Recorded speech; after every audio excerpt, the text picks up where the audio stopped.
우리가 1세션에서는 북한의 남북관계 전환 배경에 대해서 분석을 했다면은 2세션에서는 우리의 남북관계 전환 방향에 대해서 본격적으로 논의를 해보고자 합니다. 그런데 과거의 동독이 동서독 관계를 지금의 북한처럼 일반적인 국가관계로 가져가려 했습니다. 그때 서독이 대응했던 방식이 우리에게 타산지석이 될 수 있다고 봅니다. 그래서 먼저 송인호 한동대 교수님께 동서독 관계가 주는 시사점에 대해서 먼저 설명을 듣고 그 다음에 박용호 박사님에게 남북관계 대전환이 초래할 국내외적 과제에 대해서 고견을 듣도록 하겠습니다. 그럼 먼저 송인호 교수님께 20분에서 25분 정도 발표 부탁드리겠습니다. 안녕하세요. 방금 소개받은 송인호라고 합니다. 저도 이제 통일법을 제가 이제 좀 전공을 좀 하고 이제 법적인 측면에서 이제 통일 연구를 했었는데요. 또 이렇게 세종연구소에서 또 여러 다른 전공 또 우리 전문가분들과 함께 또 이런 발제할 수 있는 기회를 주셔서 굉장히 감사드립니다. 좀 맡기신 것처럼 이 동서독 관계에 대해서 이 법적으로 들어가면 이제 좀 디테일하게 이제 미시적으로 보는 게 이제 법학을 하는 사람들이 보통 접근하는 방법인데요. 그런 측면에서 조약의 내용이라든지 또는 판례의 내용 중심으로 해서 일단 동서독 관계에서 과연 이 관계를 과거 특히 서독이 또 동독이 국가 간의 관계로 취급을 했는가 또는 국가 관계로 취급하지 않으려고 했다면 그 이유가 무엇인지 좀 디테일하게 살펴보고 그 다음에 우리 남북관계와 이 동서독 관계가 특히 헌법적인 차원에서 어떠한 차이가 있는지 그리고 과연 남북한 관계를 지금 이 시점에서 국가 간의 관계로 보는 것이 어떠한 실익이 있는지 거기에 대해서 제 의견을 한번 말씀드리도록 하겠습니다. 1페이지부터 말씀드리겠습니다. 동서독 관계에서 서독은 이 잠정법으로 서독 기본법이라는 즉 헌법 대신에 기본법이라는 이름을 사용했었습니다. 이 기본법에서 전문에서부터 기본법은 과도기적 성격이 있음을 선언을 했고요. 또 23조에서 이 동독 지역이 서독에 대한 가입에 의한 통일을 예정하고 또 한편으로는 146조에서 이 기본법은 독일 민족의 자유로운 결정으로 이루어진 헌법이 발효되는 날 그 효력을 상실한다고 규정해서 통일헌법 제정 방식에 의한 통일도 열어놓고 있었습니다. 23조를 보면은 전체로서의 독일이라는 개념을 전제하고 이 독일 지역을 서독 기본법의 효력이 미치는 지역과 그렇지 않은 지역으로 구별하고 있습니다. 각 주 보시면 자세하게 나와 있습니다. 좀 밑을 보시면은 그런 관계에서 1972년도에 이 동서독 기본조약을 체결합니다. 이 동서독 기본조약을 아시는 것처럼 자세하게 보면요, 우리 남북 기본합의서보다 사실 내용이 그렇게 별 차이가 없습니다. 오히려 동서독 기본조약은 9개 조항밖에 없고 남북 기본합의서는 25개 조항이고 우리는 1조에서 체제 인정이라는 표현이 있는데 거기는 그냥 정상적인 선례관계라고 되어 있습니다. 그런데 이 6조에서 이 내정 불간섭적인 내용, 즉 영토적인 측면에서 한정한다 이런 표현이 있습니다. 그렇다 보니까 뒤에서 말씀드릴 이 서독 기본법에 따라서 서독에서도 동독 주민을 보호해야 한다는 의무를 서독 기본법이 부여하고 있는데 이렇게 동독의 국가성까지 인정하고 이렇게 되면은 이 서독 기본법 116조 또 전체로서의 독일을 바탕으로 한 서독의 대표성과 재통일 요청을 규정한 이 서독 기본법에 반해서 위헌이 아니냐라는 주장이 제기가 됐습니다. 다음 페이지를 보시면요. 즉 서독 기본법과 동서독 기본조약을 이제 합헌적으로 해석을 해야 되는 의무가 서독 연방 헌재에 부여가 됩니다. 어떻게 이제 한시를 했냐면 전체로서의 독일 제국은 계속해서 존속하면서 동서독 관계는 외국 간의 관계가 아니며 서독과 동독은 전체로서의 독일의 부분 국가로서 특수 관계가 있다라고 판단했고요. 그 다음에 동독은 서독으로부터 전체로서의 독일 내에 존재하는 부분 국가로서의 국가성을 인정받았지만 동독이 국제사회에서 국제법상 국가로 활동하고 있음은 변론으로 서독으로부터 국제법상 국가로 승인받은 것은 아니다라고 판단합니다. 이게 약간 이게 원문 이제 번역된 건데요. 이것 때문에 이제 일견 이게 국가 승인을 한 거냐 안 한 거냐 이렇게 이제 많은 오인이 있는데 결론적으로는 국가 승인을 하지 않은 겁니다. 국제법적으로는 유엔에 동시에 가입했지만 국가 승인은 안 했고요. 그리고 여기서 바로 지금 우리 남북관계 특수관계론에서의 그 효시적인 얘기를 한 겁니다. 부분 국가, 전체로서의 독일의 부분 국가로서는 인정해 주겠지만 그렇지만 우리는 국제법상 국가로 승인하는 것은 아니야라는 원칙적인 입장을 펼치고 그 다음에 그러면 서독에서 동독 주민들을 보호해야 되는데 왜냐하면 서독 기본법 뒤에서 말씀드리겠지만 116조에서 동독 주민들도 독일인으로서 서독인과 동일하게 취급하도록 규정하고 있었거든요. 자, 그러면 내정벌 간섭이 있으니까 더 이상 동독 주민들을 보호하기 위한 활동을 하지 말아야 되는 것인가? 그런데 여기에 대해서 서대 연방헌재는 동서독 기본조약이 동독 주민들을 서독이 보호하고 서독인들과 같이 대우하는 것을 금지하는 것으로 해석하는 것은 기본법 위반이다. 오히려 동독의 국적법 규정과는 관계없이 서독 정부가 동독 주민들을 서독 주민들과 동등하게 대우하는 방향으로 해석돼야 한다라고 하고 있고요. 자, 마지막으로는 오히려 동서독 기본조약이 당시 동서독 국경에 있는 철조망이라든지 발표명령 등 비인간적인 조건들을 변경시키고 억제하기 위해서 최선을 다해야 하는 서독의 헌법적 의무에 대한 추가적인 법적 근거를 제공하는 것으로 해석해야 한다라고 해서 내정 불간섭 조항을 정반대로 해석을 해버립니다. 그래서 그 이후에도 서독은 일관되게 동독 주민들의 국적을 서독 국적으로 취급을 하고 서독으로 넘으면 보호를 해준다라는 입장을 유지를 했습니다. 자, 이러한 적극적이고 일관적인 태도가 아시는 것처럼 89년, 90년 그 동독 혁명 과정에서 동독 주민들의 국적 판단을 도움을 줘서 독일 통일에 앞당기는 데 기여했다고 평가되고 있습니다. 각조 5번을 보시면 이제 116조에서 이 독일이라는 개념을 사용하고 있기 때문에 동독 주민도 독일인이고 또 독일인이 바로 서독인이다, 이런 구조를 가지고 이제 서독 기본법이 되어 있습니다. 자, 동독은 이에 대해서 정반대 입장입니다. 즉 국제법상 국가로 승인받고 서독으로부터 분리를 하고 싶어하는 그런 방안으로 초점을 두었습니다. 동서독 기본조약에 대해서도 이걸 분단조약으로 해석을 했고요. 그리고 서독과 동독의 구별 또는 서독으로 동독으로 분리라는 찬한 정책, 분리 정책을 추진합니다. 그리고 3페이지 상단 부분에 있는 것처럼 두개 민족론, 그래서 이제는 동서독이 사회주의 민족과 자본주의 민족으로 구분되었다. 그런데 이런 흐름이 이 북한의 태도하고 굉장히 비슷하죠. 길미석 민족이라는 말을 2013년부터 쓰기 시작했고 지금 이제 두 개 국가로 가야 된다. 이거는 분단 국가에서 국력이 위축되고 흡수당하지 않으려는 국가적 흐름이 동일하게 취했음을 우리가 알 수 있습니다. 자, 동독 주민의 법적 지위는 아까 말씀드린 것처럼 116조와 16조의 해석을 통해서 독일인이라는 걸 통해서 이 독일 동독 주민들을 서독 국민으로 취급을 했고요. 그 내용을 좀 설명을 드렸고요. 다만 이 23조 부분이 서독 헌법의 효력이 동독 지역에는 미치지 않는다고 되어 있는데 또 116조에서는 독일인으로서 보호해야 된다. 이게 약간 충돌되는 것처럼 보이기 때문에 여기에 대해서 이제 연방헌재가 이제 해석을 합니다. 일단 잠깐 멈췄다가 동독 영역을 벗어나면은 이 서독 기본법의 효력이 그 사람한테 미친다, 이런 해석을 통해서 결론적으로 아무튼 서독 정부는 두 번째 단락에 있는 것처럼 동독 지역에 있는 동독 주민도 최대한 보호해야 할 책임이 있다.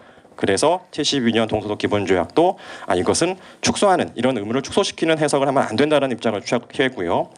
그래서 이제 구체적으로 이 23조와 116조를 유기적으로 조화롭게 해석하기 위해서 일단 서독 보호 영역 안으로 진입하고 권리를 포기하지 않으면 보호를 해주겠다는 입장을 취하고 있습니다. 그런데 뒤에서 설명드리겠지만 우리 헌법은 헌법 3조에서 북한 지역까지 우리 헌법의 효력이 규범적으로 미칩니다. 그렇기 때문에 북한 주민의 국적 판단이 이 1번, 2번 요건이 필요가 없습니다. 북한 이탈 주민의 경우에. 그래서 이제 이 1번, 2번 때문에 과거 예전에 이 적극적인 보호 신청, 귀순 의사를 표현해야 된다, 이런 얘기가 있었는데 그것은 서독의 경우보다도 더 엄격한 해석인데요. 이건 우리 헌법 해석상 받아들일 수 없는 해석입니다. 여기에 대해서 동독은 1980년에 이른바 게라 선언, 게라 요구를 통해서 에리 호네커 당시 서기장이 동독 국적을 별도로 인정하고 서독 기본법을 폐기해라, 이렇게 하고 주장하기도 했습니다. 그렇지만 서독은 이러한 원칙적인 입장을 계속해서 유지를 했습니다. 4페이지에서는 이러한 서독이 계속해서 특수관계를 유지하려고 했던 입장으로 만든 그 법률들을 잠깐 말씀드리겠습니다. 4페이지 상단 부분은 간략하게 이제 통일 과정에서는 23조와 146조 중에서 그냥 가입에 의한 통일이 이루어졌고요. 이건 동독 주민들이 선택을 한 것이죠. 동독 민주정부가 이제 서독에 가입하겠다, 이렇게 독일 동서독 통일조약을 체결했기 때문에요. 법률관계 처리를 잠깐 보시면은 동독은 동서독 기본조약 체결 이후에 외국 간의 관계, 즉 국가 간의 관계로 취급하고 싶어 했습니다. 그렇지만 서독은 이러한 관점을 철저히 배격했습니다. 동서독 기본조약에서도 동독은 대사관을 설치하고자 했지만 서독은 그렇게 보지 않고 국가 간의 관계를 인정하고 싶지 않아 했기 때문에 대표부를 설치하는 것으로 합의되었고요. 그래서 서독 자체에서도 대사관과 법적 성격이 다른 대표부의 설치를 위해서 별도의 입법적 조치를 취했습니다. 그래서 별도로 동독 상주 대표부 설치 관련 법률을 제정을 했고요. 그 다음에 이제 좀 스피디하게 이제 필요한 부분을 말씀드리면 이 서독은 1954년 3년도에부터 이제 외국 간의 사법 공조를 다룬 범죄 인도법과 별도로 이 내독 간의 형사사법 공조법을 만들었습니다. 자, 그런데 계속해서 어떤 관점으로 서독이 법률에서 또는 연방헌재에서 지키려고 하는 관점이 뭐냐면 법치국가적 관점입니다. 제 아래쪽에 보시면 서독 연방헌재는 이 형사사법 공조법에도 이런 내용이 있지만 이걸 더 강화했습니다. 무슨 얘기냐? 만약에 동독으로 범죄인 인도를 요청이 오면 어떻게 해야 되느냐? 그러려면 동그라미 1번부터 독립된 법관에 의한 재판, 실질적인 방어권 보장, 형사소추가 인간성과 정의 요청에 부합해야 되고 동독에서 무죄를 받을 경우에는 즉시 서독으로 귀환. 자, 이러한 요건들을 추가해서 이런 요건이 인정될 때만 동독으로 우리가 범죄인 인도를 해주겠다. 즉 법치주의, 자유, 인권, 기본권 보장이라는 관점을 끊임없이 유지를 했습니다. 자, 이런 부분들이 뒤에서 말씀드리겠지만 우리가 과연 남북관계를 국가 간의 관계로 전환했을 때 과연 그것이 진짜로 일반적인 국가 간의 관계처럼 될 수 있는가 또는 그렇게 되는 것이 바람직한가에 대한 이 서독의 우리한테 주는 시사점이라고 볼 수가 있습니다.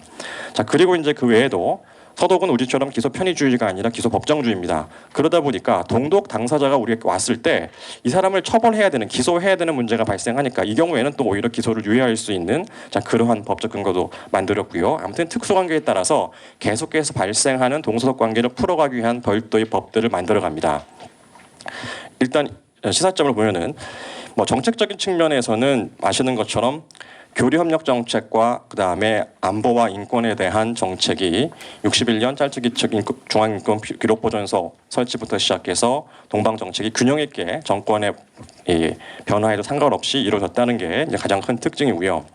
앞선 세션에서 중국 대만처럼 왜 우리가 못 되냐? 그건 간단한 것 같습니다. 북한이 원하지 않죠. 왜냐하면 중국은 개방을 해도 대만에 흡수당할 우려가 없지만 북한은 개방을 하면은 남한이 흡수당하기 때문에 그거는 사실은 너무 간단하게 북한이 그런 개방을 감당할 수 없기 때문입니다. 사실 그래서 우리 단순하게 우리가 왜 안 됐다라고 그렇게 한탄할 그런 상황은 아닌 것 같다는 게 개인적인 생각입니다. 이제 법적인 측면에 잠깐 말씀드리면. 아무튼 우리는 서독은 23조가 있고 116조가 146조 이런 내용들을 종합적으로 해석을 해서 동서독 기본조약 체결 이후에도 동서독 관계를 국가 관계로 보지 않고 특수 관계라는 입장을 유지했습니다. 이 분단 시기에 동서독 정상회담이 몇 차례 있었습니다. 이건 발제문에 쓰지 않았는데요. 이때에도 서독 측에서 가장 유의한 게 동독 정권은 동독 주민들로부터 선택받지 못했다. 즉 민주적 정당성이 없기 때문에 민주적 정당성을 심어주는 것 같은 뉘앙스를 주는 것을 방지했고요. 그리고 끊임없이 얘기한 게 자유와 통일에 대한 얘기들을 강조했습니다. 그러니까 그런 입장들을 서독은 굉장히 일관되게 대화 협력과 교류를 추구하면서도 어떤 원칙적인 측면을 굉장히 강조를 했다는 점을 말씀드리고 싶습니다. 6페이지를 보겠습니다. 그런데 앞선 시간에도 나왔지만 우리 헌법의 경우에는 제헌헌법 때부터 존재했던 영토조항이 있기 때문에 그리고 이 영토조항이 규범적으로 북한 전 지역에도 효력이 미치기 때문에 서독기본법처럼 동독적인 원칙적으로 미치지 않는다. 그런데 다만 동독 주민은 우리 국민이야. 이렇게 모순이 존재하지 않죠. 자, 그렇기 때문에 근본적인 차이가 있기 때문에 남북관계의 경우에는 헌법적 측면에서 서독 경우보다 더욱더 엄격하게 남북관계를 국가관계로 해석하는 것을 제한하고 있다고 볼 수 있습니다. 뒤에서 말씀드리겠지만 국가관계 전환은 헌법 개정 없이는 불가능합니다. 이거를 축소 해석하는 식으로 헌법재판소가 엄청난 결단을 하지 않는 이상 근데 그건 헌법재판소 입장에서 굉장히 부담되는 거죠. 엄연한 조항을 축소 해석한다는 것은. 자, 그러면 이제 북한의 법적 지위 그렇기 때문에 이제 6페이지에서 여러분 아시는 것처럼 북한의 법적 지위에서 이중적 지위를 판단해 온 것이고요. 자, 영토 조항은 사실 이게 각주 13번에 있는 것처럼 대한민국 임시정부 때부터 있었습니다. 임시정부 때부터 있었고 그것을 유지가 된 것이고 분단 사실을 알면서도 헌법 제정 권력자들이 만든 것이고요. 자, 그래서 이 헌법 영토 조항을 이제 두 가지 해석이 다 가능할 것 같습니다. 저 땅도 우리 땅이다라는 영토적 욕심을 부리는 거 아니냐 이렇게 볼 수도 있지만 영토라는 것은 필수적으로 그곳에 살고 있는 국민의 국적하고도 연결이 되거든요. 따라서 이걸 거꾸로 다른 각도로 해석을 하면 북한 주민들도 우리가 책임지겠다라는 그러한 당시 헌법 개정 권력자들의 의지의 표현이라고 해석하는 부분, 그게 어떻게 보면 더 정확하다고 봅니다. 왜냐하면 이 해석 때문에 지금까지 우리가 3만 명이 훨씬 넘는 북한 주민들을 다 인정해 주는 거거든요. 뒤에서도 말씀드리겠지만 영토조항을 폐지하고 축소하고 국가관계로 가면서 우리한테 나타나는 법적인 문제점은 북한 이탈 주민의 국적 이슈입니다. 그러니까 그런 부분들에 대해 고민할 필요가 있는데요. 자, 6페이지 하단 부분 보면 이 4조와 3조는 결국 자유민주적 기본질서라는 것은 7페이지 상단 부분에 있는 것처럼 통일의 가치적 지향점 또는 내용적 가치적 목적적인 한계를 규정한 것이고 평화라는 방법적인 한계를 규정하고 있다고 볼 수 있습니다. 이 두 조항이 함께 통일을 이루어가는 것이죠. 자, 그리고 헌법 영토조항 역시 국가의 통일에 대한 즉 이러한 자유민주적 기본질서를 한반도 북쪽까지 확장시키라. 이게 사실 우리 헌법 전문과 3조와 4조에서 해석되는 심플한 통일의 목적입니다.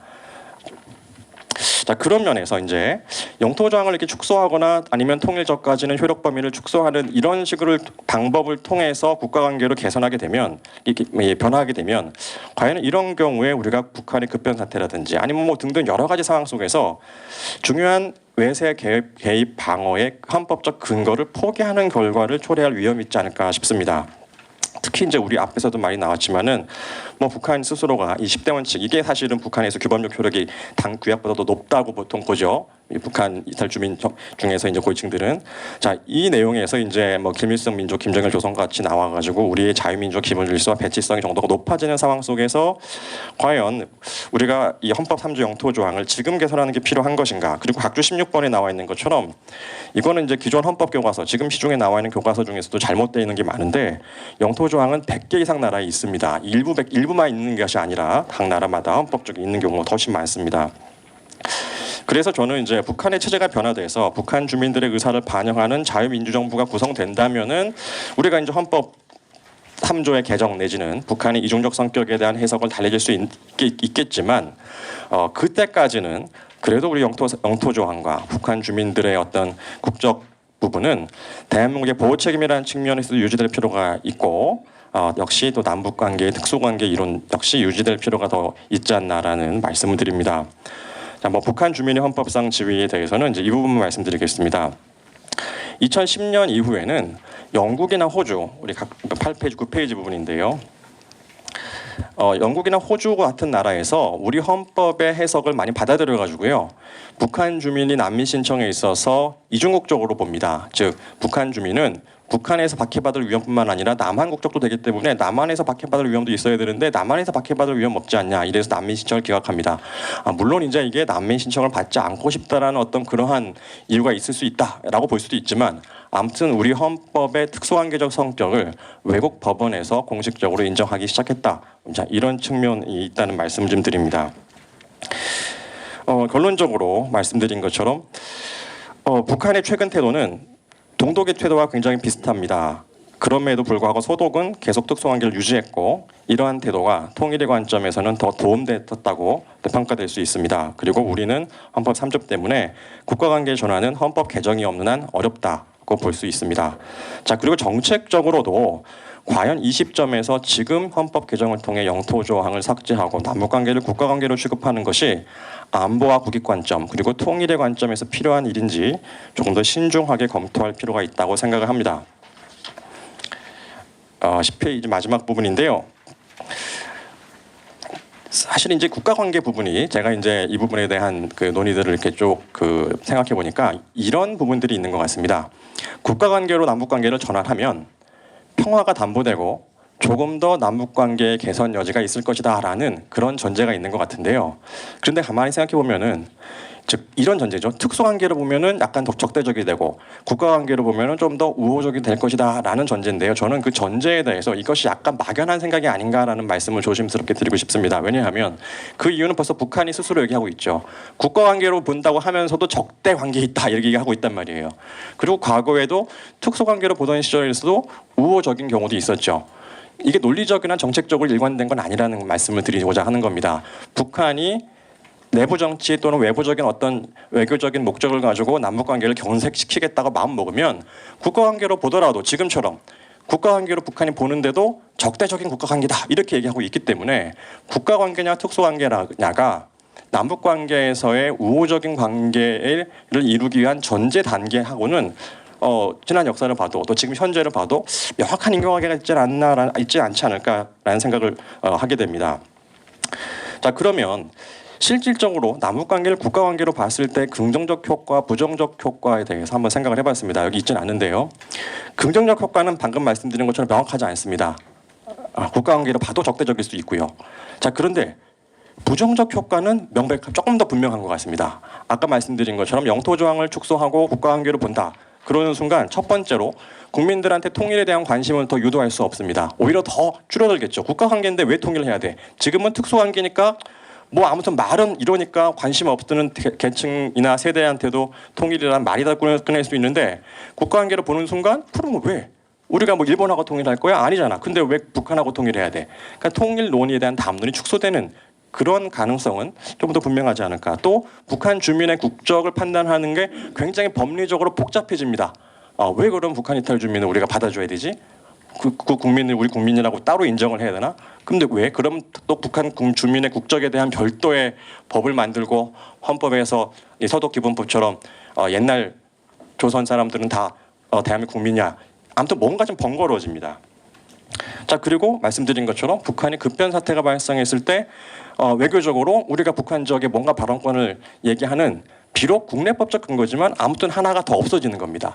자, 이 부정적인 효과는 조금 더 명확한데 긍정적인 것이 분명하지 않을 때는 일단은 현상을 유지하면서 중장기적으로 정비하면서 이 준비할 필요가 있지 않나 싶고요. 자, 그다음에는 그러면 또 하나의 어떤 논의가 국가 관계로 봐야지 남북 관계가 안정적으로 되고 특히 남한 내부적으로 뭔가 남북 합의서를 체결하거나 이렇게 했을 때 그 관계가 정권의 변화에 따라서 번복되지 않을 수 있다. 이제 이렇게 이제 논리 흐름이 가기도 하는데요.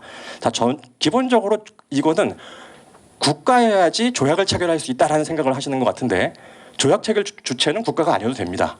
국제법적으로 그렇거든요.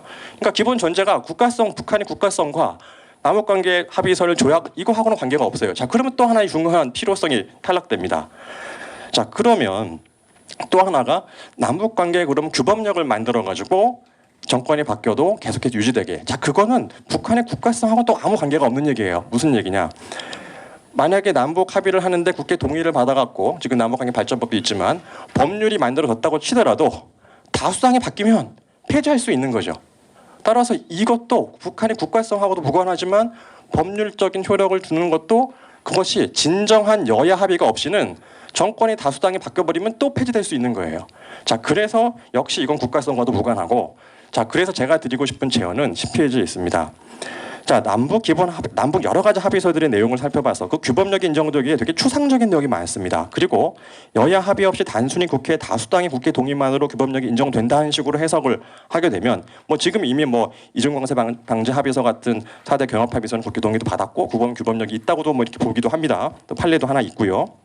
자, 그런데 그게 정말 좀 크리티컬한 사안이라면 정치 변동에 따라서 국회 다수당이 바뀌면은 바로 폐지 법률 만드는 거 간단한 일이니까요.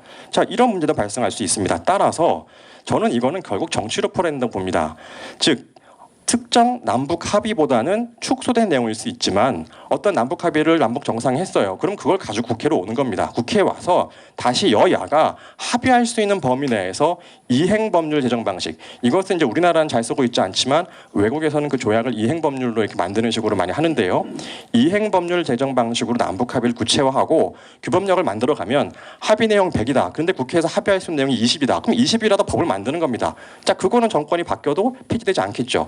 그러면서 20 토대 위에서 또 50이 가고 60이 가고 자, 이런 식으로 하면 되는 문제이기 때문에 역시 북한의 국가성과는 아무 논리적 연관성이 없는 얘기고 자, 그런 측면에서 저는 국가성 인정 문제를 논하는 것보다는 옳은 취지하고 좀 반대되는 얘기일 수 있지만 저는 지금 상황은 앞으로 이 상황에서 남한 내부에서 어떻게 하면 남한 내에서 합의를 이루고 안정적인 이 대북 정책을 추진하는 그러한 거버넌스 체계, 합의 체계를 만들어가고 필요한 법률을 정비할 것인가. 지금 남북관계 발전법처럼 그냥 합의하고 국회 동의만 받으면 된다. 이건 해결책이 아니라는 말씀을 제가 드렸잖아요. 다수당 바뀌면 폐지할 수 있다. 따라서 그 법을 개정해갖고 이행 법률 방식으로 해야 된다.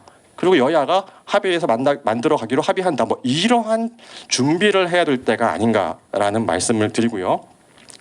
또 근본적으로 남북은 역사를 공유하고 있기 때문에 완벽한 국가 간의 관계는 될 수 없다고 생각합니다. 우리가 인근 나라와 역사 문제 갖고도 굉장히 갈등을 하는데요. 대등한 나라라고 봤는데 역사가 인식이 달라요. 그러면은 사실 그 관계가 유지되기는 어렵습니다. 따라서 지금 관계에서는 아무튼 특수관계 부분은 특수관계 실익에 집중해서 지금은 유지하고 내부적인 정비하는 게 필요하다는 말씀을 드리면서 끝으로 한 말씀만 드리면 이제 민족공동체 통일 방안이 앞서도 나왔고 또 이번에 30주년이라서 제가 이제 이런 생각을 해봤습니다. 일단 여러분 아시는 것처럼 지금 통일 방안은 법적 근거가 없습니다. 이 부분을 사실은 제가 통일부 관계자분들하고 얘기해도 이거 법적 근거 없습니다 얘기하는 순간 법적 근거가 왜 필요하지라고 얘기하시는 분도 계시지만 지금 3단계 통일 방안은 법적 근거가 없기 때문에 되게 추상적인 정치적 합의에 근거하고 있는 거거든요. 자, 통일이 어떻게 되는지 우리는 모릅니다.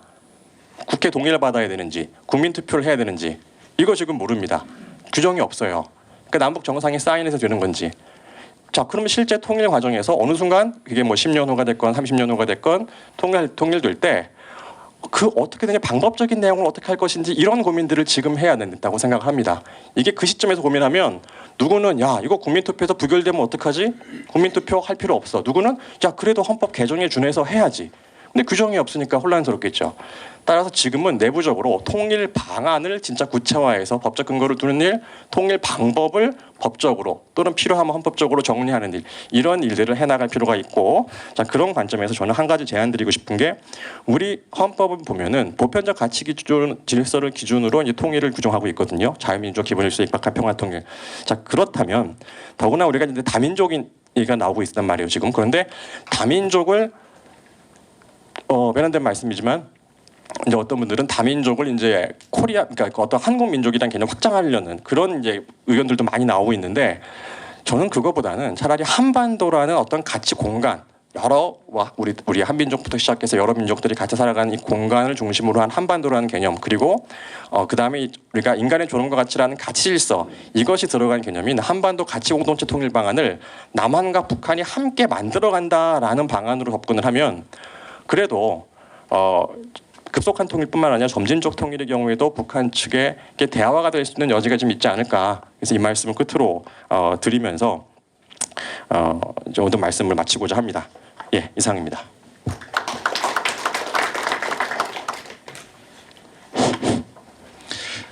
송인호 교수님은 남북관계를 특수관계로 유지하면서 과거의 남북관계의 어떤 문제점을 개선하기 위한 새로운 대안을 오늘 제시를 하신 것 같습니다. 예, 박영호 박사님은 아마도 송인호 교수님과는 다른 입장을 과거에 좀 천명하셨던 것 같은데 그래서 이제 보다 좀 흥미있는 토론이 앞으로 좀 전개될 수 있지 않을까 기대가 됩니다. 그러면 박 박사님께 발표 부탁드리겠습니다.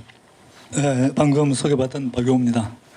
오늘 세종연구소에서 작년 연말 그리고 올 초에 며칠이 안 지났지만은 우리 통일의 상대방인 북한 조선민주주의인민공화국의 이른바 총비서 국무위원장이 이제 그 최고인민회의 대의원이나 또 북한의 당 중앙위원회 전원회의를 총화하는 자리에서 아주 놀랄만한 선언을 했기 때문에 이 자리가 마련이 되었는데 이 북한에서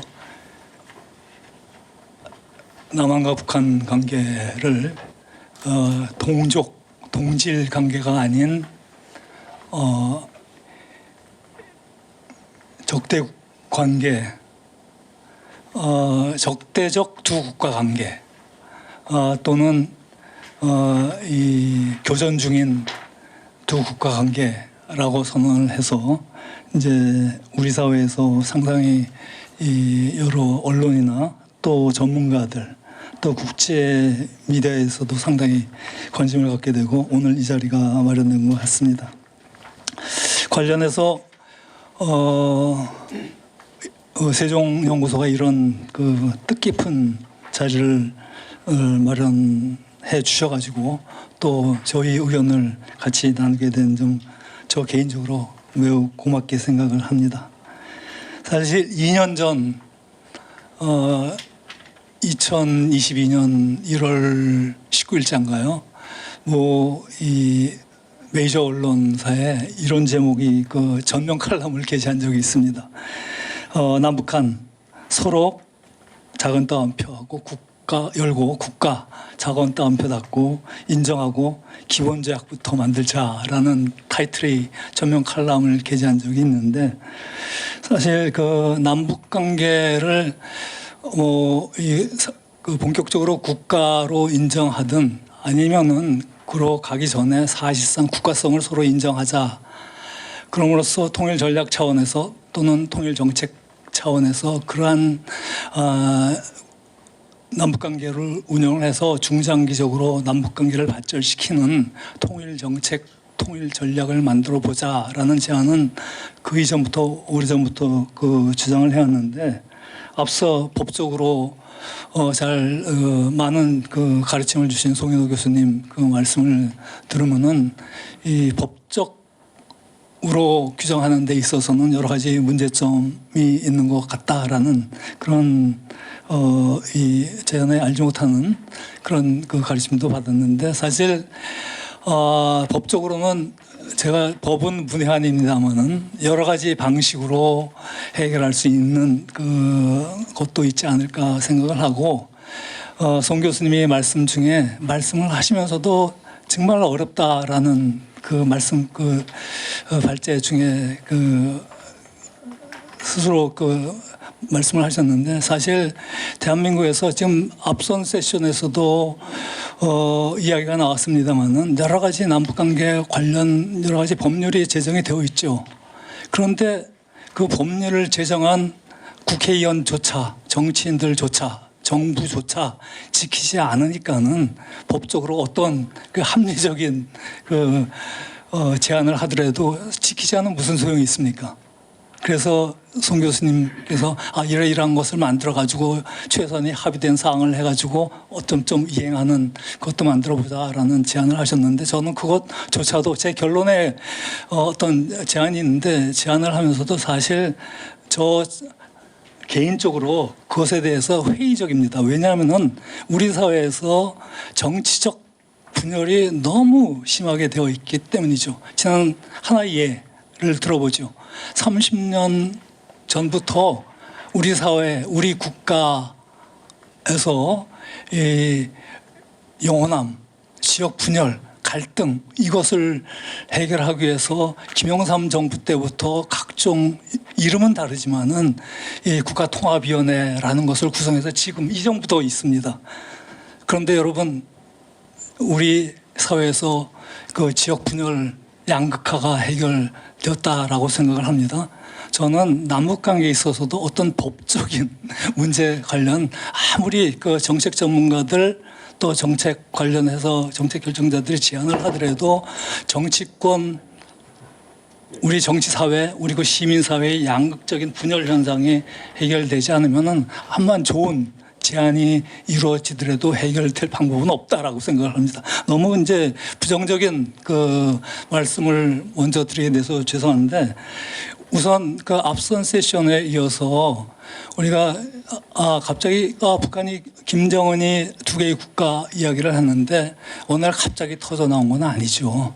사실 1990년을 전후로 해서 그 사회주의 진영이 무너질 때부터 북한에서 김일성이, 김정은이 할아버지가 누가 먹고 뭐 키우는 그런 통일 방안은 지금 우리가 논의할 것 아니다. 저 먼 후대에서 얘기를 하자. 그때부터 북한은 통일 정책 전략과 관련해서는 굉장히 방어적이고 수세적인 입장을 오랫동안 유지해 왔습니다. 물론 명문적으로는 통일 3원칙, 그리고 김정은이 폐기하라고 지시를 한 조국 통일 3대 헌장, 그 통일 3원칙과 고려연방제 창립 방안과 전민족 대단결 10대 강령, 아버지가 만들어 놓은 걸 갖다가 없애라 그러니까는 아마 북한 내부에서 여러 가지 문제가 있을 거다라고 이제 앞선 세션에서 지적이 나오긴 했습니다만은 북한 같은 자체에서 물론 약간의 속마음으로 이거 왜 김일성 주석과 김정일 장군님이 말씀하신 걸 없애라 그러지? 아마 회의적인 시각을 갖는 사람들도 있겠죠. 근데 저는 그렇게 없애라고 그래서 북한 주민들이 왜 이걸 없애냐? 우리가 생각하는 만큼 그렇게 저항이 있으라고 생각하지 않습니다. 따라서 그것에 대한 북한 사회의 완전 통일체적인 그런 정책, 사회, 그리고 교양, 그리고 이번에 김정은이 같은 얘기를 하고 있죠. 그렇게 없애라고 하면서 인민들에 대한 정치 사상 교육, 교양 교육을 강화하다 하라는 지시를 동시에 내렸습니다. 또 하나, 앞서 박원경 교수께서 이번에 여러 가지 논의를 6, 7가지로 굉장히 잘 분석을 해주셨어요. 그런데 어떤 우리 사회의 한 부분에서는 군사적 부분, 북한이 침략, 군사적 공격 위협 이것을 강조하는 반면에 다른 한편에 있어서는 아니야.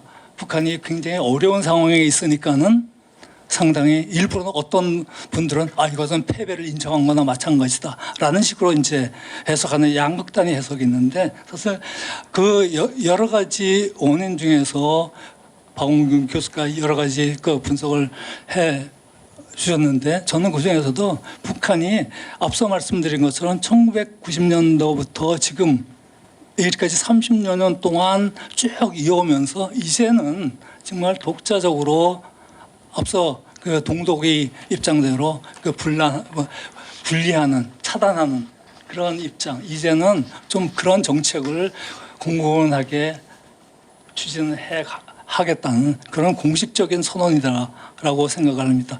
그것에 대한 이유는 많죠. 여러 가지 불안하기도 하고 또 독자적인 경쟁을 하는데 핵 미사일을 갖다가 군사력을 계속 강화해 나갔는데 그것에 대한 한미 또 한미일 이런 협력 관계를 통해서 억제력도 동시에 강화되고 있으니까는 앞서 박 교수께서 지적하신 것처럼 그것에 대한 돌파구도 생각하는 것이죠. 따라서 저는 저희 여러 가지 논의 중에서 하나의 결론을 내린다면은 북한은 이제 한번 우리가 독자적으로 살아나가야겠다. 그리고 현재의 상황에서는 러시아와 또 중국 앞서 지난 세션에서 이렇게 정상적인 국가가 돼가지고 뭐 외교적인 지평을 확대해 나가겠다. 북한이 그러면 계속해서 북한은 비정상 국가였나요? 아니죠. 그러니까 북한도 북한 나름대로의 국가 전략이라는 것이 있고 따라서 이번에 그런 결정적인 정책 전환이 것을 비교적 김정은이 입을 통해서 선언하게 된 것은 국가안보 전략 차원에서의 북한이 살아가는 북한 안보 전략의 한 방식이다라고 저는 생각을 합니다. 사실 두 개의 국가로 가자는 얘기는 2015년 김정은이 신년사에서 거기에 이런 얘기가 막 나옵니다. 물론 그 이전의 김일성, 김정일의 논리랑 유사한 성이 굉장히 많이 있습니다만은 그럼에도 불구하고 그때 이 서로 남북한이 공존하지 않으면은 전쟁뿐이 될 수 없다. 그리고 곧 이어서 북한의 외무성의 내부 문건에 보면은 남북한의 공존을 통해서만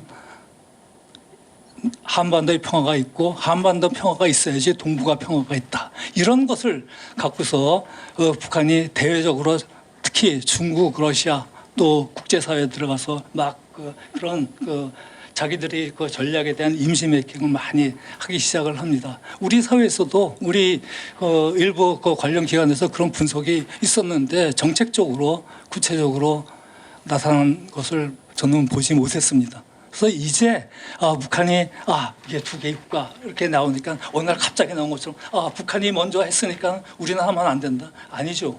우리 사회에서는 벌써 그런 것을 갖다가 예측을 해서 북한이 두 개의 국가로 나갈 준비가 되어 있고 명분상 공식화하기 어려우니까는 자꾸 방어적인 그런 정책을 취하면서 핵미사일 전략을 대안으로 추진하고 있다라는 많은 전문가들의 제안이 있었음에도 불구하고 우리는 그런 건 아닌 것 같다. 어느 날 갑자기 북한이 이런 정책이 나온 것은 아니다라고 생각을 하고 우리가 사실상 두 개의 국가 체제로 국가 간 관계로 운영을 한다. 그래서 그것이 북한이 먼저 얘기를 하기 때문에 남한이 쫓아가는 것은 저는 아니라고 생각을 합니다. 자, 말이 길어졌습니다만은 한반도 연실 우리 그거 봅시다. 앞서 잠깐 지적이 되었습니다만은 남북한이 총체적 국력 북한이 핵 미사일 문제만을 제하고는 게임이 안 됩니다. 경제력은 60분의 1입니다. 국제적으로 국제적인 위상은 비교할 수 없습니다. 뭐 다들 아시니까는 반복하지 않겠습니다. 한 번 더 두 개의 다른 국가라는 여러 가지 현실적으로 그런 행태가 지금 쭉 지속되어 왔고 또 실질적으로 대한민국이 북한에 대한 정책도 사실상 그런 정책을 실제로 이행을 해왔죠. 예를 들어서 우리가 유엔 무대에서 북한에 대한 문제를 제기할 때 유엔 무대에서 북한에 대해서 얘기를 할 때 항상 우리가 다른 나라에 대해서 제3국에 대해서 외교전을 펼칠 때 북한은 국제사회에서 하나의 국가이기 때문에 그 다른 나라에 대해서 북한에 대한 이러이러한 정책을 우리가 협력을 구한 외교를 하죠. 또 문정부에서는 북한에 대해서 국제사회에서 유엔 안보리에서 유엔 제재가 이렇게 강화하자라고 하니까는 제3국에 대해서 그 제재를 해제하자라는 외교를 전개했습니다. 그것도 바로 조선민주주의 인민공화국을 하나의 국가체제로 보고 유엔의 한 대상국가로서 유엔이 결정한 제재안을 갖다가 해제해달라고 제3국에 대해서 외교전을 벌이는 것은 바로 대한민국 스스로도 조선민주주의 인민공화국을 실제로 국제사회 유엔의 국제법상 사실상 하나의 국가체제로서 대상으로 보고 운영을 한 거라고 저는 생각을 합니다. 왜 우리가 지금까지 좋은 제안이 있고 합의가 있고 260개 정도의 합의가 있었습니다. 그리고 남북대화가 시작된 이래 지금까지 한 670회의 남북대화가 있었습니다. 접촉. 그런데 왜 지금까지 이럴까요? 서로 남한과 북한이 통일하는 방식이 극명하게 다르기 때문입니다. 북한은 흡수도 앞서 조영기 교수께서 남한이나 북한이나 다 흡수 통일을 원한다. 마찬가지죠. 북한은 1국가 1민족 2제도 2정부의 연방제 제안을 한다 그러는데 그거는 과도적인 통일 방안입니다. 북한 스스로도 그러죠. 최종적으로는 완전한 공산화 전략이죠. 한국이 그걸 따르겠습니까? 아니죠. 북한이 남한식 대한민국의 자유민주적 통일에 대한 그 방식을 따르겠습니까? 그래서 북한은 제도 통일, 흡수 통일이라고 하면서 계속 반대해온 거죠. 서로 그런 통일 정책이 평행해서 계속 가는 한 갈등을 벌릴 수밖에 없죠. 어떻게 해야 되겠습니까? 여러분 대한민국 자유민주적 통일을 하려면 어떻게 해야 되겠어요? 전제가. 우리 알지만은 공개적으로 정치인들 얘기 안 합니다. 어떻게 되겠어요? 북한이 자유화되고 민주화되고 다원화되고 적어도 동독처럼 변해야 되잖아요. 1989년, 90년처럼 그 이전부터 변하긴 했습니다만은 그때처럼 1990년 3월 달에 동독에서 역사상 최초의 자유민주 선거가 있어서 새로운 자유민주 선거에 의한 의회가 구성돼서 그 의회가 소속 기본법에 의한 소속 주로 편입하는 결정을 했잖아요. 그런 것이 전제되지 않고서는 여러분 자유민주적으로 평화통일 될 수 있다라고 생각합니까? 솔직하게 저는 그것이 가능하지 않다라고 저는 개인적으로 생각을 합니다. 따라서 전제는 북한이 다원화되고 자유화되고 민주화되고 이 시간이 굉장히 오래 걸리죠. 역사적 경험에 따르면은 동유럽 경험에 따르면 그다음에 중국의 경험에 따르면 중국은 경제적으로 다원화됨에도 불구하고 정치적으로 다시 더 과거로 돌아가고 있잖아요. 마찬가지로 그러한 변화의 상황이 전개되기까지는 오랜 시간이 걸리는데 그런 것을 전제하지 않고 말로만 자유민주 통일 무슨 통일 하자고 얘기하는데 바로 그러한 우리가 스스로 왜 통일이 지금까지 남북관계가 굉장히 어려웠고 대한민국의 좋은 통일 방안이 있음에도 불구하고 그것이 어려웠는가는 그러한 전제가 있음에도 불구하고 그러한 전제로 북한을 이끌어내기 위한 전략 정책이 제대로 되어 있지 않았다라는 얘기죠. 따라서 그러한 장기적인 전략 전술을 만들어내는 그런 통일 전략 정책의 일환으로서 남북 관계를 그 사실상의 국가 간 관계로 좀 운영을 해보자라는 주장입니다. 이제 북한이 스스로 두 개의 국가라고 이제 주장을 하고 있는데 그것을 하면서 북한은 무슨 주장을 합니까? 만약 남한이나 여기서부터 무슨 조금이라도 전쟁이 고리를 만들어내면 우리는 완전히 점령해서 평정을 해서 수복을 해서 편입을 시키겠다라는 굉장히 강한 레토릭을 얘기를 하고 있는데, 그것은 북한이 당연히 과거로부터 쭉 추진해 온 과정에서 만약에 이번에 그것조차도 없으면 어떻게 합니까? 김정은이 그런 얘기조차 거기에 언급하지 않을 경우에 무슨 최고인민회의에서 어떤 반응을 얻을 수 있겠어요? 그리고 최고인민회의 A4로 연설 내용이 한 18페이지 되는데, 거의 대부분은 물론 북한의 발언 순서에 따라서 경제부터 시작하고 국내 문제부터 시작을 해가지고 남북 관계하고 대외 관계 얘기를 합니다만은 대부분의 얘기는 강성국가 사회주의 건설, 경제 건설을 어떻게 하면은 만들어 나가겠냐라는 얘기입니다. 그리고 우리 김정은이 리더십에 대해서 여러 가지 다양한 얘기를 하잖아요. 김정은이 이 얘기랑 별도의 얘기입니다만은 김정은이 김주애를 갖다가 그렇게 내세울 줄 누가 생각을 했었겠어요.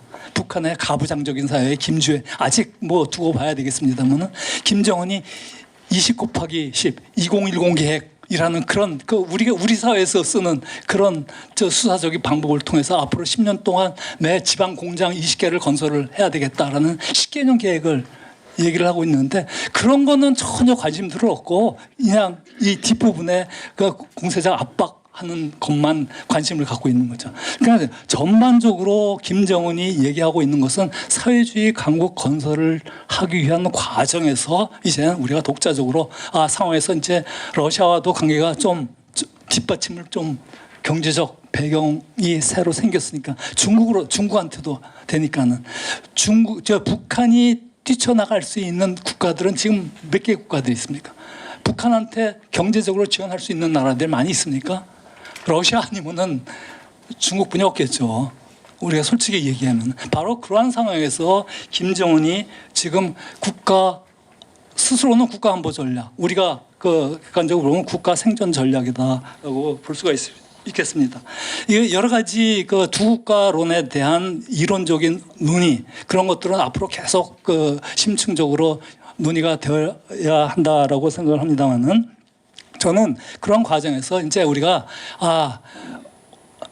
그러한 북한에 대해서 북한을 국제사회에서 포섭을 하고 통일 전략 차원에서 어떻게 많은 나라들과의 관계를 갖게 함으로써 북한에 대해서 좀 접촉면을 넓히고 북한에 대한 침투 가능성을 높이는 방식이 하나로서 사실상 국가 관계로 운영하자라는 얘기고, 짧은 시간이 많이 되기 때문에 짧은 시간에 어떤 논의가 하기는 어렵겠습니다만은 앞으로 이러한 오늘 자리를 시초로 해가지고 그러한 아주 심층적인 논의가 진행될 수 있을 거라고 생각을 합니다. 어떤 과제가 있는가?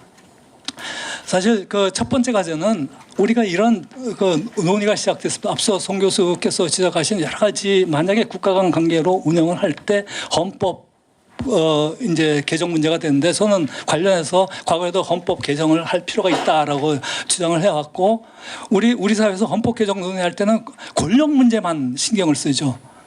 통일 문제 관련해서 여러 가지 방안에 대해서, 또는 북한 사람들의 탈북민에 대한 국정 문제라든가, 송 교수님께서 여러 가지 법학자 차원에서 여러 가지 문제점을 지적을 해주셨는데, 그런 우리 사회에서 법적으로, 제도적으로, 정치적으로 논의되는 여러 가지 과정을 헌법 개정 과정에서 좀 통일 문제와 관련해서도 반영을 해서 좀 우리가 그 앞으로 북한을 어떻게 하면은 국제사회에서 그 국제사회로 진출시키게 나오게, 그리고 북한 사회에 대한 접촉면을 우리가 전략적으로 넓히는 방안이 없는가, 그런 차원에서 헌법 문제도 단순히 권력 문제만이 아니라 국가 장기 발전 전략 차원에서 얘기하자는 게 저희 주장이었는데, 아마 그런 논의도 앞으로 논의가 진척되지 않을까 생각을 하고, 이러한 상황에서 사실상 두 개의 국가 간 관계로 패러다임을 전환을 한다면은, 저는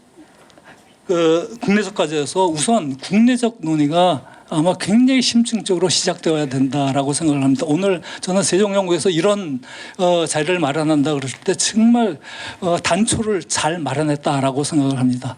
저는 이러한 그 논의 과정은 국책기관이라든가 정부가 주도해서는 안 된다라고 생각을 합니다. 왜냐하면 국책기관이나 정부기관이 하면 뻔합니다. 그들 정권에서 얘기하는, 그동안에 우리가 5년 정권 7번 거쳤습니다. 앞서 이 권 교수께서 2045년 얘기를 하시는데, 저는 그 여러 해 전부터 2045 위원회를 구성을 해서 우리 사회에서 이런 문제를 논의할 수 있는 통일 전략을 만들어내자라고 주장을 하는데, 바로 그 제안도 바로 그 세종연구소가 단초를 마련을 했으니까는 민간 차원에서 정말 비당파적인 인사들로 하여금, 전문가들로 하여금 2045 위원회를 구성을 해서, 2045년 우리가 벌써 해방 100년이 되는 해예요. 앞으로 5년 정권 4번만 바뀌면은 2045년입니다. 그 길지 않습니다. 바로 그러한 차원에서 이런 논의를 심층적으로 하기 위한 2045 위원회를 구성을 해서 민간 출범을 시키자라는 그 제안을 하고, 특히 그 정치 지도자와 정치권이 통일 문제에 대한 솔직한 자세가 필요하다.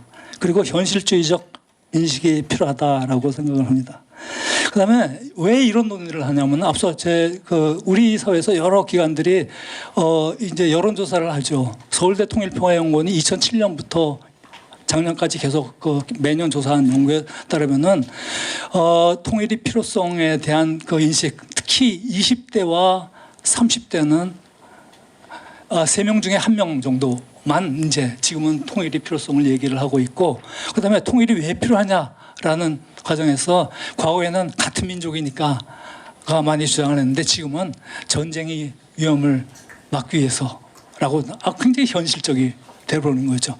우리가 계속해서 민족적 정서적 차원에서는, 그리고 오랜 기존의 인식을 가진 사람들이 차원에서는 왜 우리가 같은 민족이 같은 역사, 같은 민족 같은 역사를 갖고 있고 같은 언어를 쓰고 통일을 해야죠. 저도 통일을 목표로 해야 된다고 생각을 합니다. 그래서 제가 얘기하는 것도 통일 전략 차원에서 그러한 두 개의 국가 체제로 운영을 하자라는 주장을 하고 있는 거고, 그렇다면은 통일이 미래 세대들을 위한 전략을 만들어내야죠.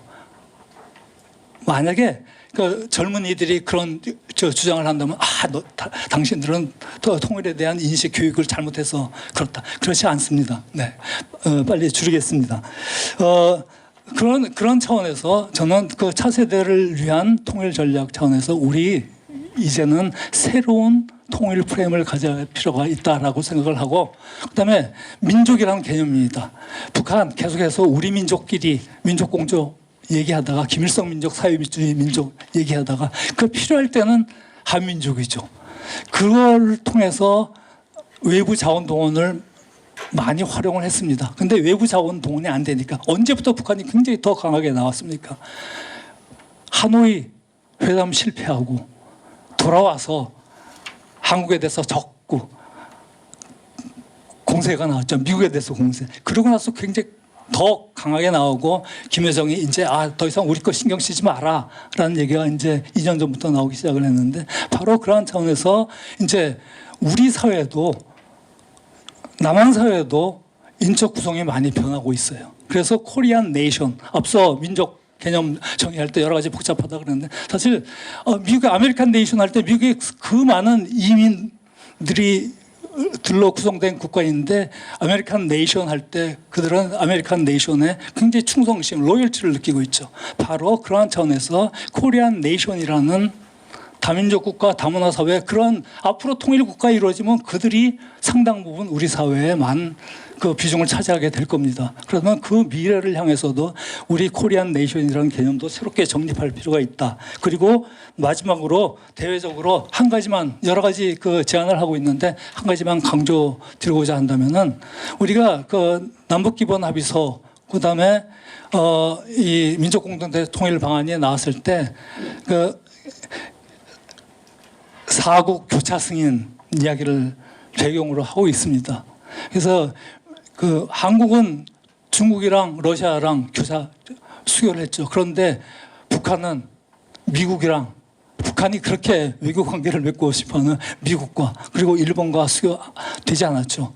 사실 그 민족공동체 통일방안 남북기본 합의서 나올 때부터 교차 승인에 대한 그걸 배경을 하고 있었는데 한국 정부가 그 이후에 국제 무대에서 이런 교차 승인에 대해서 주장을 한 적은 저는 없다라고 생각을 합니다. 문외한이라서 모르는지.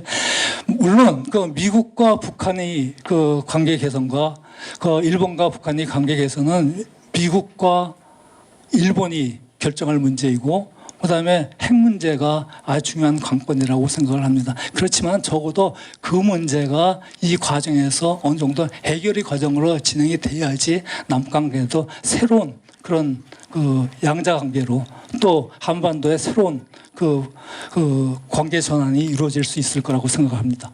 길어져서 죄송합니다.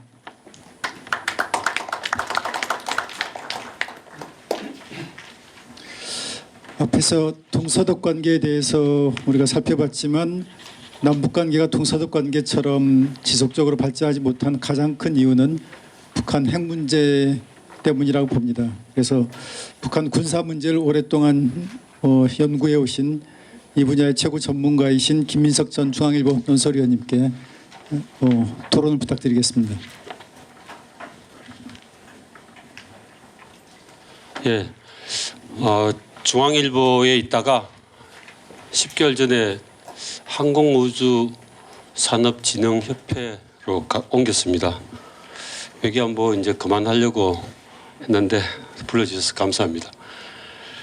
예, 이 문제에 대해서 이제 오늘 주제로 토론하고 있는 이 문제에 대해서 최근에 북한의 여러 가지 활동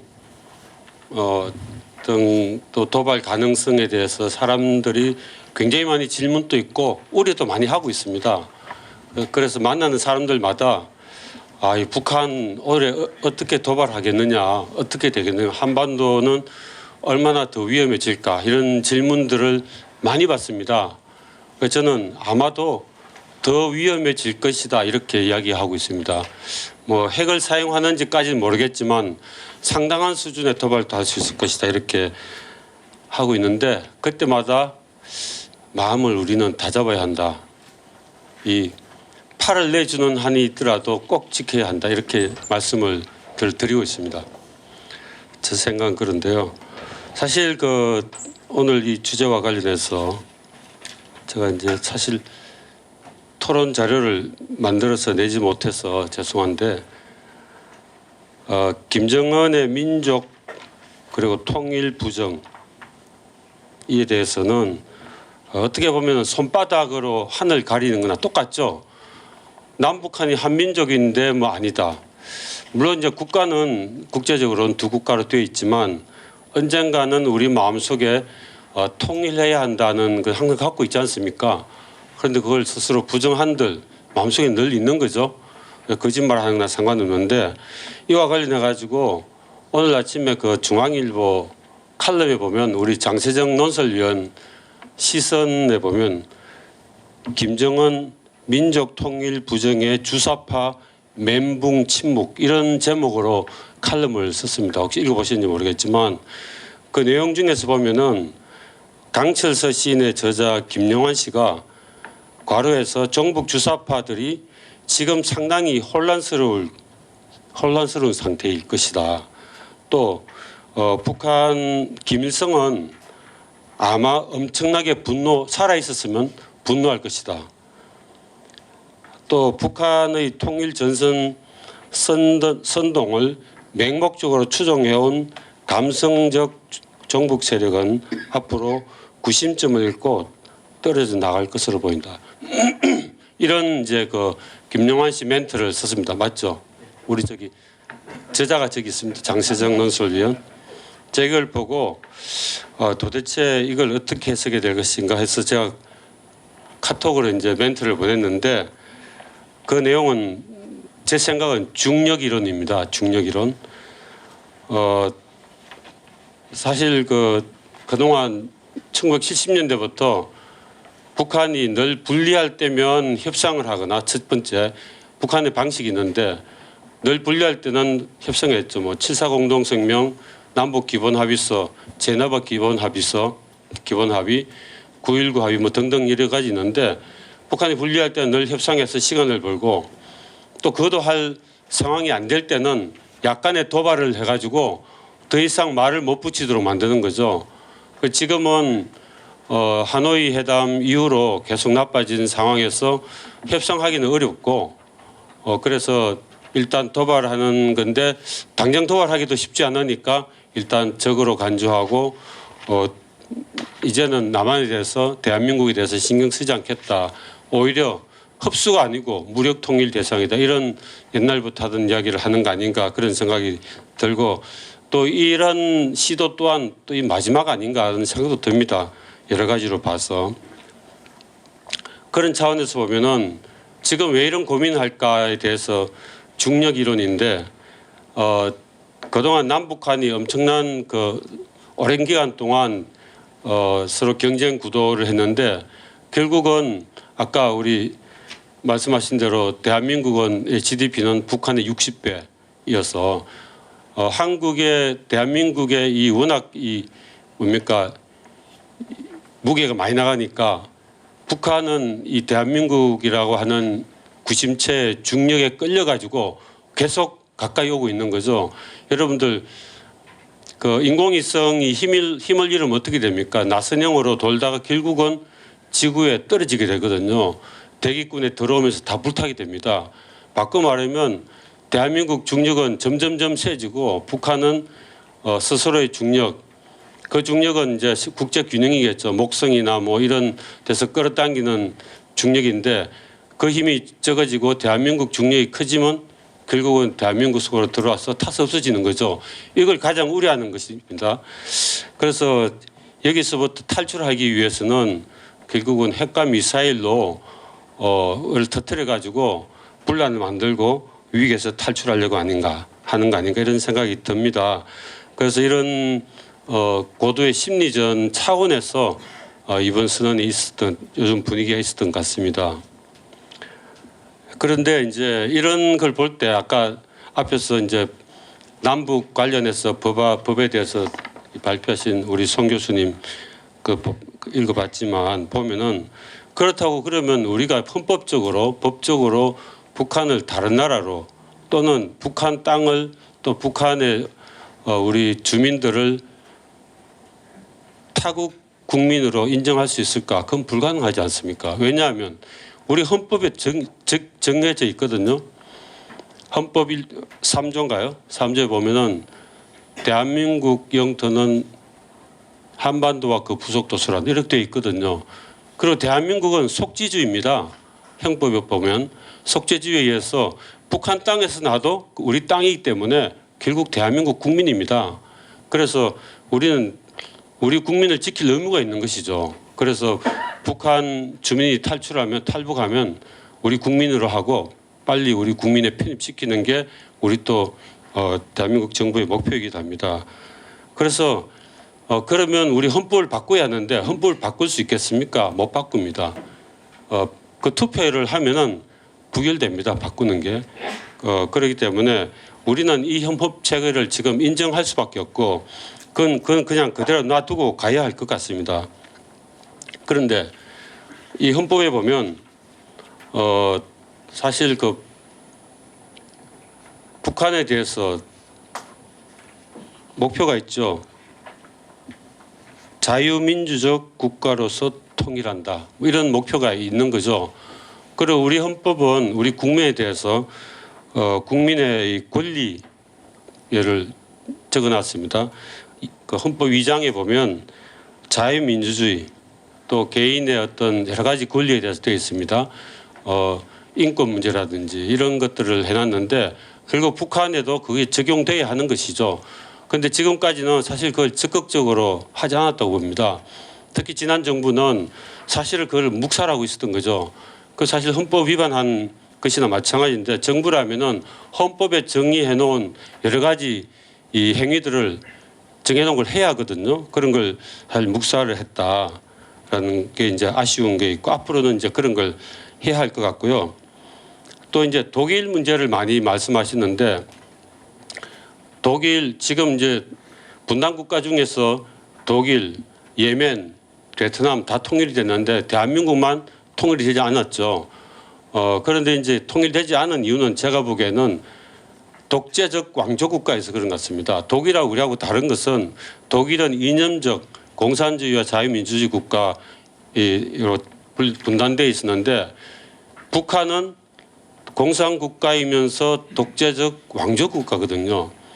동독은 주인이 국민인데 북한은 사실상 주인 역할을 하고 있는 것은 김일성, 김정일, 김정은으로 이어지는 김씨 부자가 주인인 것으로 행세를 하고 있습니다. 그렇기 때문에 이 통일 문제는 결국 그 사람들이 그 집안에서 자기들의 이익을 포기해야 합니다. 이게 엄청난 권력 사슬이거든요. 이 권력 사슬을 깨야만 결국 통일이 되는 겁니다. 아무리 우리가 이야기를 해도 그 권력 사슬을 깨지 않는 한 불가능합니다. 그런데 아까 그 우리 송 교수님 책에 그 자료에 보면 이런 게 있거든요. 그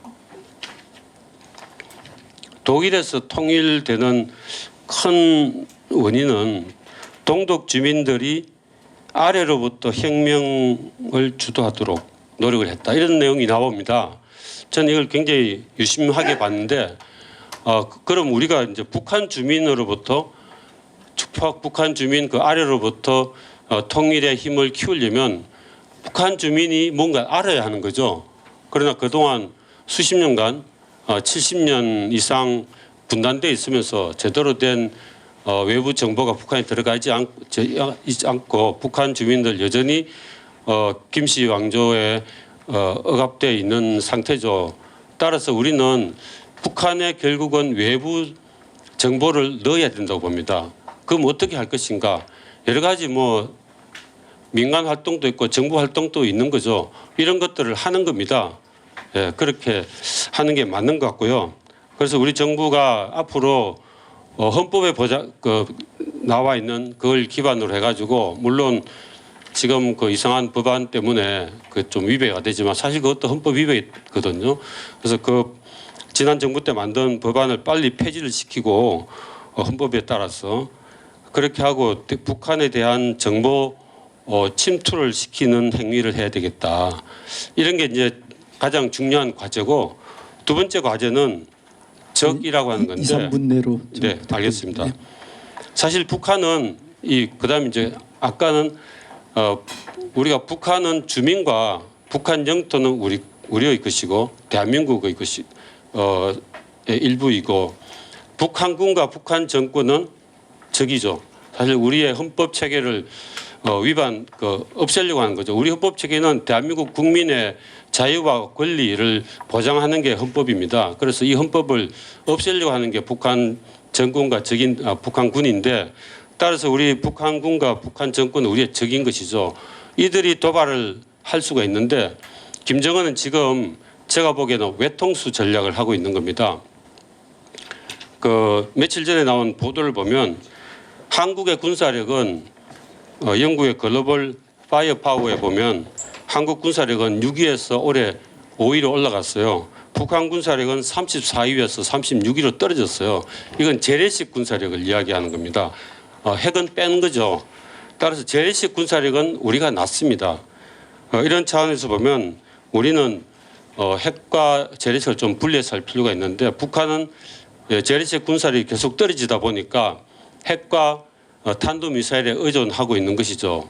바꿔 말하면 북한의 핵과 탄도미사일이라고 하는 이 외통수 전략만 차단하면 우리는 북한을 결국은 바꿀 수 있다 이런 이야기입니다. 정보를 보내고 그래서 북한 핵과 탄도미사일은 한미 핵 협의 그룹 이걸 좀 더 구체화하고 또 계획을 세우고 수단을 명확히 하고 실행하는 방안을 명확하게 구체화해서 이걸 통해서 북한이 전술핵이라도 한 발이라도 사용하면 반드시 제거할 수 있는 걸 계속 정부에서 발표하고 한미 간에 합의해서 훈련을 하고 실행할 수 있는 능력을 늘리는 겁니다. 그래서 핵무기를 사용하지 못하도록 일단 차단하는 것이고 그 외에 재래식으로 도발하면은 과거에 김관진 장관이 했던 자유권 차원에서 쏠까요 말까요 묻지 말고 선조 지후보게라 원점 타격, 지원 세력 타격, 지휘권, 군단 사령부까지 타격할 수 있는 그런 체제를 자동으로 능동적으로 할 수 있도록 능동적이나 조건 반사적으로 할 수 있도록 그런 시스템을 갖추는 겁니다. 매우 심플하지만 이걸 함으로써 시간을 좀 벌면서 우리 마음속에 있는 통일을 향해서 가는 게 앞으로 정책이 맞지 않나 이렇게 생각이 듭니다. 마치겠습니다. 네. 좋은 말씀 감사합니다.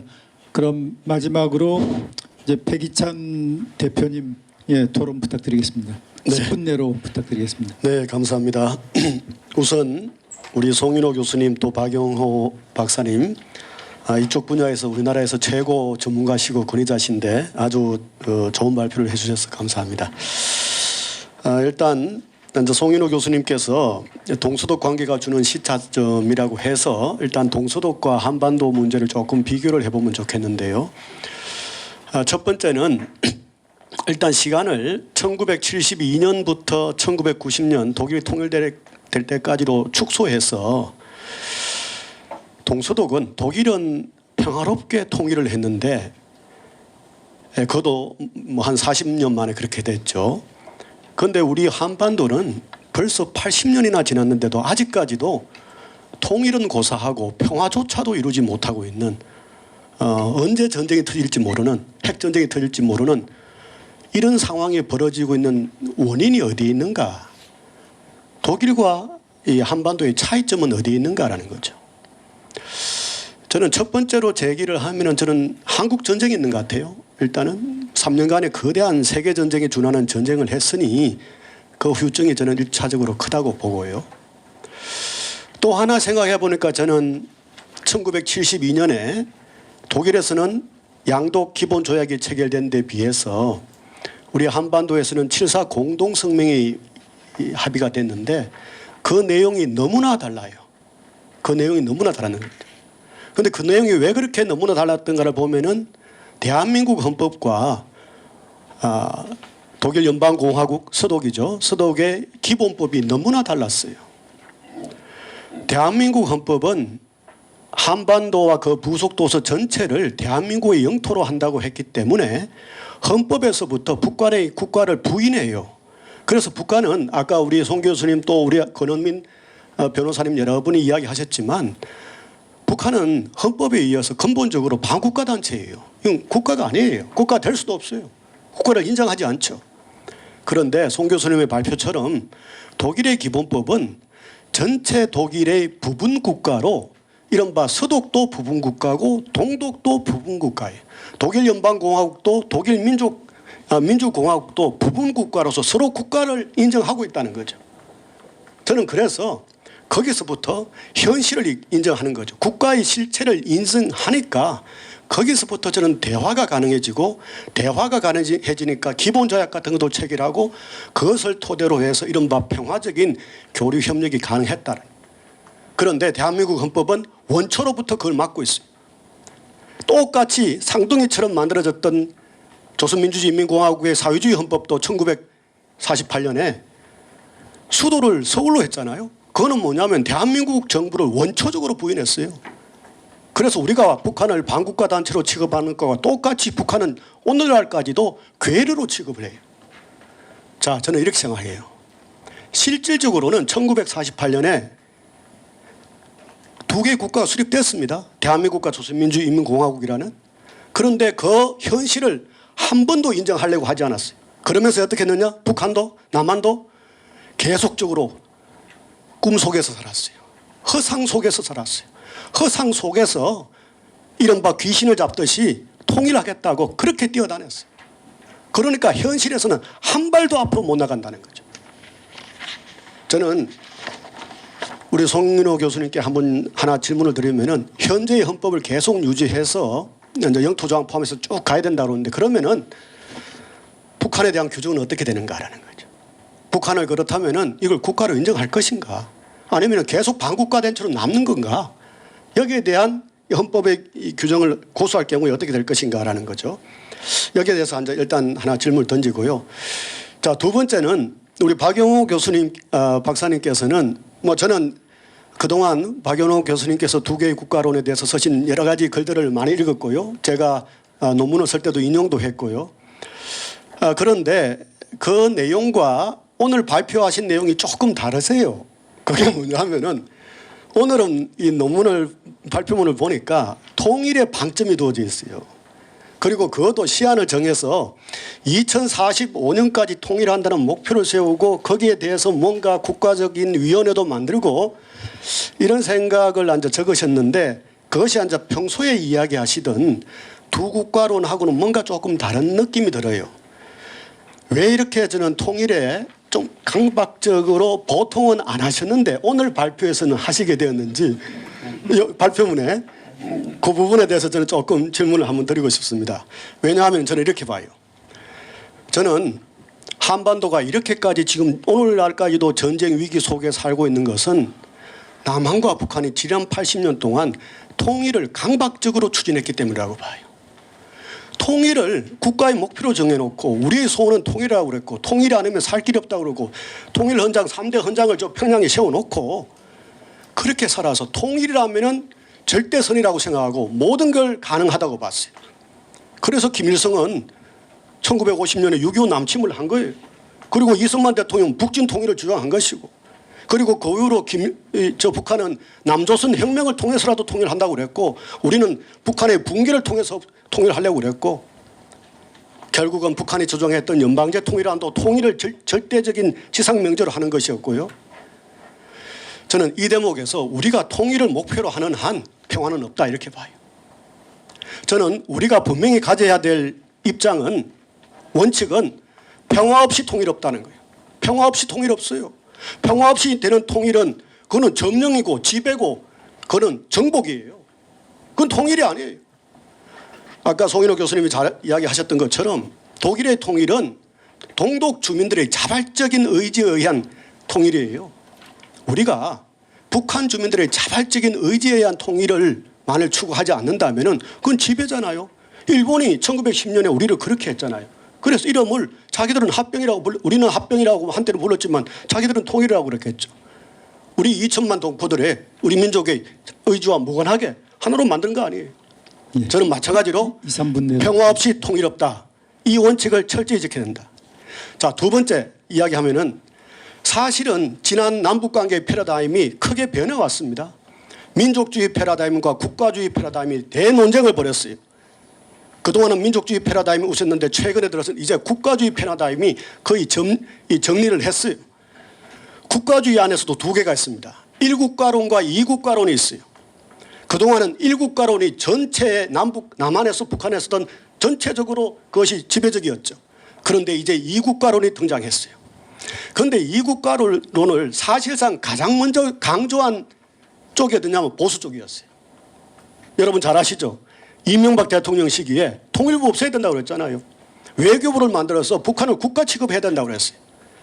그리고 오늘날 통일부 장관이 되신 김영호 장관이 2018년에 자유민주주의와 거적들이라는 책에서 이렇게 이야기를 했어요. 남북 관계를 정상적인 국가 대 국가의 관계로 보자고 하면서 현재 한반도에는 두 개의 국민이 있고 두 개의 국가가 존재하며 이 두 개의 국가가 적대적 관계에 놓여 있고 생사를 건 실존적 투쟁을 벌이고 있다라고 2018년도에 책에 썼습니다. 현 통일부 장관이.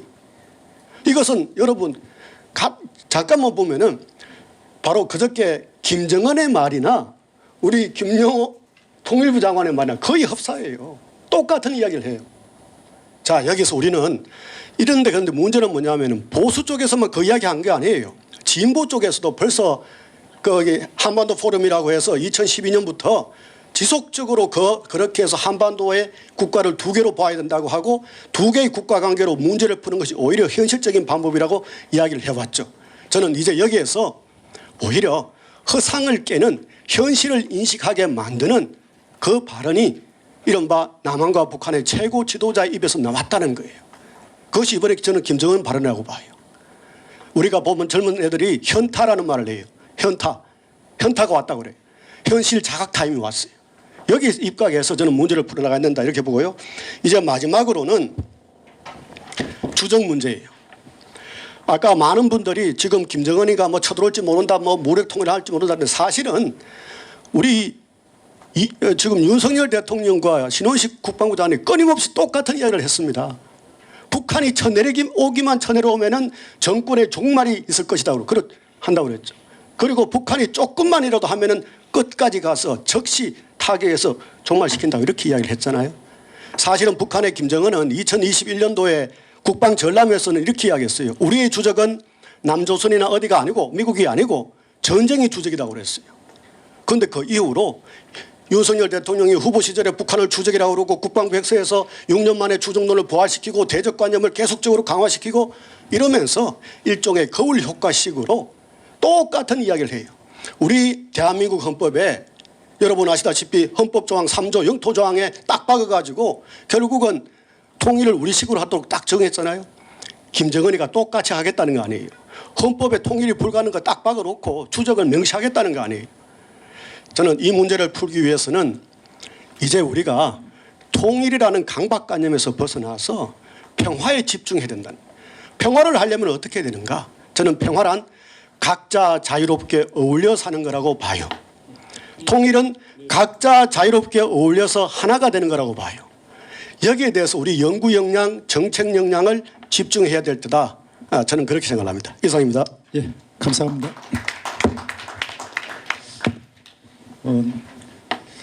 오늘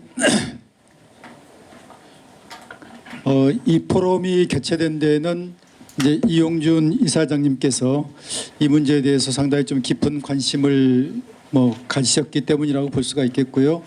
방금 저는 이제 백이찬 대표님께서 말씀하신 것처럼 이 남북한이 두 국가의 방향으로 가야 되지 않겠느냐 이런 주장은 보수와 진보 모두 쪽에서 나온 이야기입니다. 그러니까 진보에서도 이제 몇몇 분들이 이런 주장을 해왔고 보수에서도 특히 이제 동서독을 연구하신 분들 국제정치학자들이 이런 주장을 많이 했던 것 같습니다. 지금 청중 가운데 손을 드신 분도 있는데 일단은 이제 이용준 이사장님께서 이 방향에 대해서 몇 차례 칼럼을 쓰셨고 그래서 하실 말씀이 많으실 것 같은데 안 하시겠습니까? 예. 그러면은 일단 장세정 논설위원님도 이 주제로 이제 칼럼을 논설 쓰셨고 또 전범근 교수님도 오늘자 중앙일보에 이제 글을 쓰셨고 그래서 두 분 말씀 듣고 그다음 청중으로 이제 마이크를 넘겨서 말씀을 듣도록 하겠습니다. 그럼 장세정 논설위원님 어떻게? 예. 좀 전에 김민석 그 상근 부회장께서 말씀을 다 하셔가지고 특별히 덧붙일 건 없고요. 그 세종 연구소가 이용준 이사장님 오시고부터 그런 건지 지난번에도 9.19 합의 관련해서 상당히 신속하게 롯데였던가요? 해서 제가 열일 제쳐놓고 가서 공부했던 기억이 나는데 이번에도 남북 관계 이게 패러다임 변화에 대해서 상당히 다른 연구기관들이 언론 용어로 하면 상당히 낙종했다, 물 먹었다라고 할 정도로 순발력이 상당히 좀 돋보인다 하는 말씀을 뭐 제가 아부할 이유는 없지만 팩트에 근거해서 말씀드리고요. 또 하나는 그 우리 상식적인 국민들이 보면 간밤에 용산하고 여의도에서 벌어진 이 열전이 훨씬 김정은의 이거보다 좀 상당히 쇼킹한 것 같은데 어쨌든 우리 국민들은 놀랄 일이 많은 것 같습니다. 연말 연초에 북에서 나온 아주 전례 없는 발언들 때문에도 혼란스럽고 뭐 국내적으로도 그런 것 같고요. 좀 전에 그 부분은 이제 뭐 가볍게 제가 말씀드린 거고 칼럼을 마침 썼는데 아까 언급을 하셔서 그런데 하여튼 뭐 그렇게 생각합니다. 그 공산주의자 뭐 사이비 공산주의자들도 있을 수 있는데 어쨌든 이 믿지 말라는 거 아닙니까? 그러니까 다 믿었다가는 당하기 때문에 말보다는 행동을 그죠? 말보다는 발걸음이 어디로 가는지를 보는 게 맞을 것 같고 여러 전략적인 또는 국면의 상황에서 뭐 이렇게 변신할 수도 있다고 보고요. 그래서 예를 들어서 뭐 우크라이나 전쟁이라든가 이런 그다음에 윤석열 정부의 상당히 강성의 입장, 그다음에 미국 대선의 변수 등등을 해서 요 몇 년 사이에 어떤 스탠스 변화일 수도 있습니다. 이게 정말 전면적인 변화인지는 조금 더 볼 필요가 있지 않을까 하는 생각 하나 드리고 그럼에도 불구하고 이게 상당히 좀 전과 다르고 김영환 주사파 대부 김영환 선생이 얘기한 대로 할아버지 김일성도 손자의 이런 태도 변화에 대해서는 상당히 실망하고 또 화를 낼 거다 이런 말을 했는데 뭐 그게 어디까지 맞을지는 봐야 되겠지만 하여튼 이 자체가 준 임팩트 때문에 많은 이 관련 이 참여자들이 혼란스러울 것 같아요. 북한 동포들이 일단 인민들이 상당히 이거 뭐지? 지난 70여 년 하던 거하고는 이 곡조가 다르네 하면서 헷갈려 할 것 같고 제가 칼럼에도 일부 언급했지만 조총련 이건 사실은 처음 보도된 내용이에요. 일본에서도 보도 안 되고 제 칼럼에 처음 언급된 따끈따끈한 팩트인데 조총련에서 55년의 조총련 결성 이후에 그동안 북을 추종하면서 많은 동포들을 속여서 북송하기도 하고 했던 사람들이 충성을 다 바쳤는데 갑자기 민족과 통일을 부정하는 발언을 하니까 놀래가지고 이분들이 북한 통전부에다가 당신들 이게 진위가 뭐냐 어떡하라는 거냐라고 질의를 했다는 거죠. 그거에 대해서 상당히 지났는데 아직까지 통전부가 아무런 답신을 못하고 침묵하고 있다는 거죠. 저는 이거 상당히 의미심장하고 앞으로 좀 지켜봐야 될 것 같고요.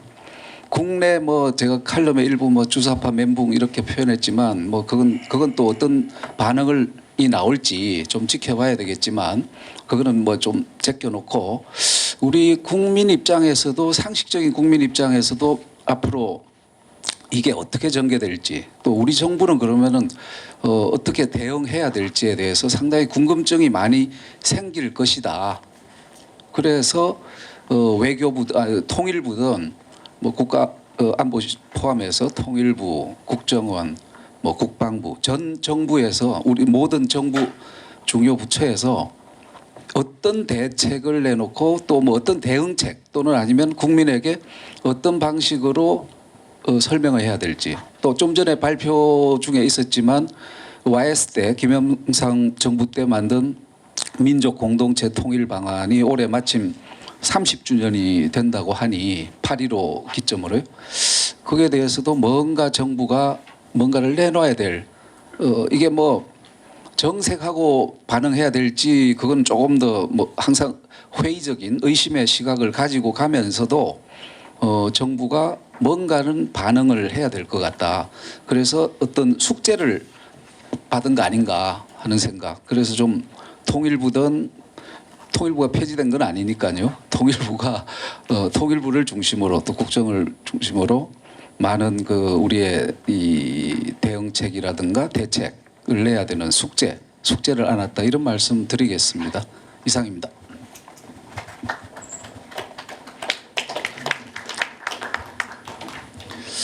우리가 북한의 김정은을 바라볼 때 한 가지 고려해야 될 점 하나는 김정은은 MZ세대의 지도자라는 점입니다. 그러니까 우리 사회에서도 MZ세대는 통일에 대해서 무관심하죠. 그래서 김정은의 두 국가 발언에는 바로 그런 측면도 이제 있을 거라고 생각을 하고요. 김정은의 김일성과 김정일과의 차별화에 대해서 북한의 나이 든 세대는 큰 충격을 받았을 겁니다. 그렇지만은 또 북한의 젊은 세대들은 큰 저항감 없이 받아들였을 수도 있을 것 같아요. 그런 점을 우리가 고려할 필요가 있을 것 같고, 전봉근 교수님도 오늘 중앙일보에 칼럼 하나를 게재하셨기 때문에 하실 말씀이 있을 것 같습니다. 예. 예, 말씀 잘 들었습니다. 중앙일보에 칼럼을 하나 쓴 게 있고 거기는 평화 공존의 이국 체제를 하자 이런 칼럼을 썼을 거예요. 사실 또 하나 중요한 것은 제가 지금 개건 연구위원으로 있는 세종연구소에 세종 논평이 있습니다. 그것도 꼭 한번 찾아보시기 바랍니다. 거기에는 북한이 왜 갑자기 통일 폐기를 선언했을까라는 것입니다. 저는 거기서 이제 세 가지 이유를 들었는데 저는 그 이유에 대해서 간단히 여러분께 하나 좀 질문을 드리고 싶습니다. 이미 나왔듯이 북한이 굉장히 핵무장을 했으니까 아주 더 공세적으로 하기 위해서 핵무기를 써서라도 남한을 정복하기 위해서 했다는 해석, 그리고 이제 남북 간의 경쟁에 졌으니까 나라도 살아야 되겠다는 자구책에서 했다는 해석, 그 두 가지가 있는데 저는 그 두 가지 다 대응할 수 있다고 봅니다. 핵에 대한 공격은 우리의 한미동맹과 핵 억제력이 있으니까 괜찮고요. 그리고 북한이 꼬리를 내리기 위해서 자구책이라면 우리가 좀 더 쫓아갈 수도 있을 것 같습니다. 그런데 제가 걱정하는 것은 세 번째 이유입니다. 북한이 전략 외교의 일환이 아닌가라는 생각이 드는 게요. 만약에 북일 접촉, 북미 접촉을 할 때 앞으로 한국 너네는 내가 거기에 접촉하는데 빠져라 라는 식으로 될 것이고, 우리나라도 예전에는 한반도 문제의 한반도화라는 원칙 때문에 발언권이 있다고 생각했습니다. 그런데 북한이 남한을 떼내고 또 이렇게 해서 북한과 일본을 접촉할 때, 아니 일본과 미국을 접촉할 때 그 나라들도 한반도 상황이 워낙 위중하니까 북한과 접촉을 하려고 할 것 같아요. 그런데 이런 정부의, 한국 정부의 그러한 개입 간섭을 좀 뿌리칠 가능성이 있는데, 그럴 가능성을 어떻게 혹시 우리 발제자께서는 보시는지, 그리고 그럴 가능성이 있는지를 제가 좀 질문을 드리고 싶고요. 그리고 우리가 그동안에 통일에 굉장히 집착했던 이유 중에 하나는 우리가 통일 헌법의 3조에 있는 조항과 그리고 독일 통일이 가능했다는 게 있는데, 저는 그것에 대해서 한 1, 2분만 말씀드리고 마치겠습니다. 하나는 우리의 통일 영토 조항은 48년도에 나온 겁니다. 48년도에는 남이나 북한이나 우리가 2000년 이상 한 나라로 살았기 때문에 통일에 대한 그런 희망이 너무나 컸던 당시였죠. 80년간 우리가 분단돼 있을 거라는 꿈에도 생각 못했을 겁니다. 그러니까 상황 변화가 저는 좀 있었지 않나라는 생각이 들고, 그것에 대해서 우리가 어떻게 대응할 것인가라는 게 있고요. 그리고 독일 통일의 배경 속에는 저는 두 가지의 우리와 근본적인 다른 차이가 있다고 봅니다. 독일 통일이 가능했던 것은 독일을 분단시켰던 한축 소련이 완전히 붕괴됐습니다. 그러니까 미국이나 서독이 마음대로 할 수 있는 여건이 조성된 것이죠. 근데 지금은 우리 동북아에서는 한 번도 공산 측이 무너진 적이 없습니다. 그게 전혀 다른 거고요. 한반도의 원심력은 그대로 살아있다는 것이고, 또 다른 하나는 우리는 한민족으로 수천 년 살아왔습니다. 그렇기 때문에 또 더구나 전 세계에서 보기 드물게 중앙 집권적 정부를 우리는 1500년, 2000년부터 하고 있었어요. 그러니까 통일이 되면 하나는 100% 없어져야 됩니다. 그렇지만 독일의 경우는 완전한 연방제의 전통을 오랫동안 가지고 있었습니다. 그렇기 때문에 이 나라들은 독일 통일돼 동독에서 서독 들어가, 자기들이 양보하는 것은 군사권, 외교권 외에는 양보하는 거 하나도 없습니다. 그러니까 통일에 대한 굉장히 자유로운 해석이 가능한 거죠. 그렇기 때문에 그런 것들이 우리와 너무 다르기 때문에 동독의 독일의 사례 들어서 우리도 통일에 대한 기대를 하는 것은 너무나 국제 정치의 그 환경을 좀 무시한 게 아닌가 그런 생각이 드는데 혹시 그런 해석이 제가 뭐 이렇게 하는 게 무리인 것인지라는 것도 좀 더 의견을 구합니다. 감사합니다. 예, 그 옆에 예, 앞에 분 예. 예, 대한변호사협회 통일문제연구원의 이석범 변호사입니다. 예, 과문합니다만은 송구스럽지만 제가 박사학위 논문이 남북기본합의서로 해가지고 오늘 마침 아주 딱 맞는 그래가지고 오늘 참석을 했습니다. 시간 관계상 송인호 교수님께 약간 저는 견해가 좀 다른 거 하나 하고 그다음 모순 떼는 거. 그다음 아까 백이찬 그 대표님께서 말씀하신 그 현실 인식이 있어가지고 또 뭐랄까 그 비합리성 이런 거 관련해서 빨리 물어보겠습니다. 북한의 법적주의와 북한 주민의 법적주의에서 우리나라 헌법의 영토조항 제3조를 인용하고 있습니다. 이것은 전가의 보도입니다. 냉전 시대부터 거의 그 지금 2023년까지 사법부뿐만 아니라 다수설에서는 그렇게 하고 있는데 적어도 제가 연구한 바로는 영토조항은 뭐 임시정부 법령 1919년 9월 10일 날 제헌헌법은 아시겠지만 임시정부 법통을 승계한 거기 때문에 당연히 4조의 영토조항에 들어간 건 당연한 거라고 보고요. 근데 이 영토조항을 그 대한민국의 국민 또는 조선민주주의인민공화국의 어떤 공민 이런 걸로 서로 구별하는데 헌법상 근거는 되지 않는다. 왜냐하면 우리 헌법 2조에 국적법 조항이 있거든요. 대한민국의 국민이 되는 요건. 그다음에 북한이 사회주의 헌법 62조에도 공민이 된 요건이 있어가지고 이 부분은 서독도 국적법이 있고 동독도 국적법이 있었습니다.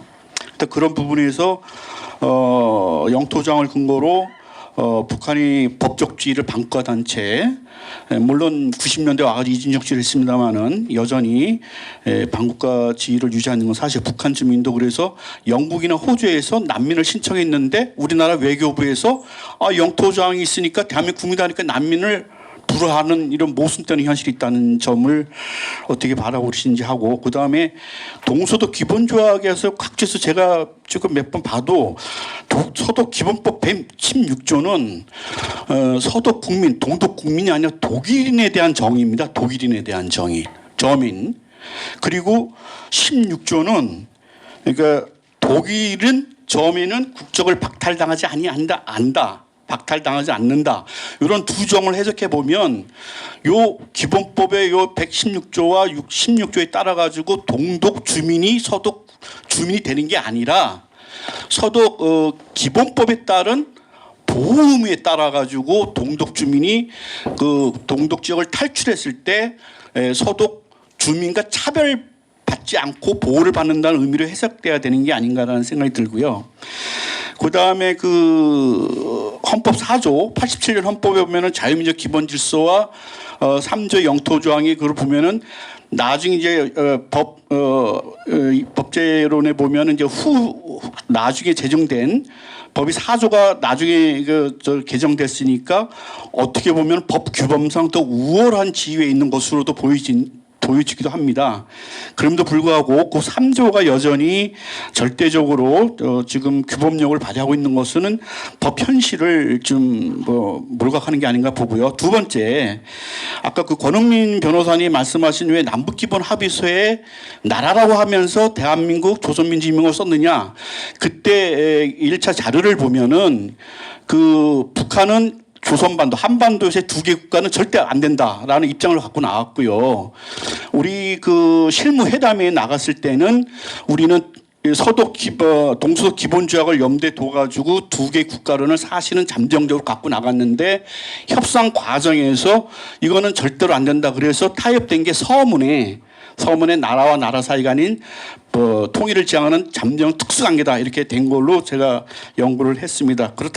그럼에도 불구하고 그 이후에 대법원과 헌법재판소에서 남북기본합의서를 이거는 법적 구속력이 있는 없는 정치적 선언에 불과하다 이렇게 봐가지고 완전히 형해화시켜 버렸습니다. 근데 유감스럽게 제가 북한을 고무 찬양하는 게 아닙니다. 북한에서는 92년 평양 그 6차 회담에서 그 24조에 보면 각자 발효 절차를 밟게 돼 있어가지고 북한에서는 중앙인민위원회와 최고인민회 상설위원회 연합체가 승인을 합니다. 하고 김일성 주석이 비준을 합니다. 그래서 국제법상 조약으로서의 법적 효력을 갖게 됩니다. 그런데 우리나라에서는 그때 국가보안법 문제로 아마 학자들은 얘기를 합니다.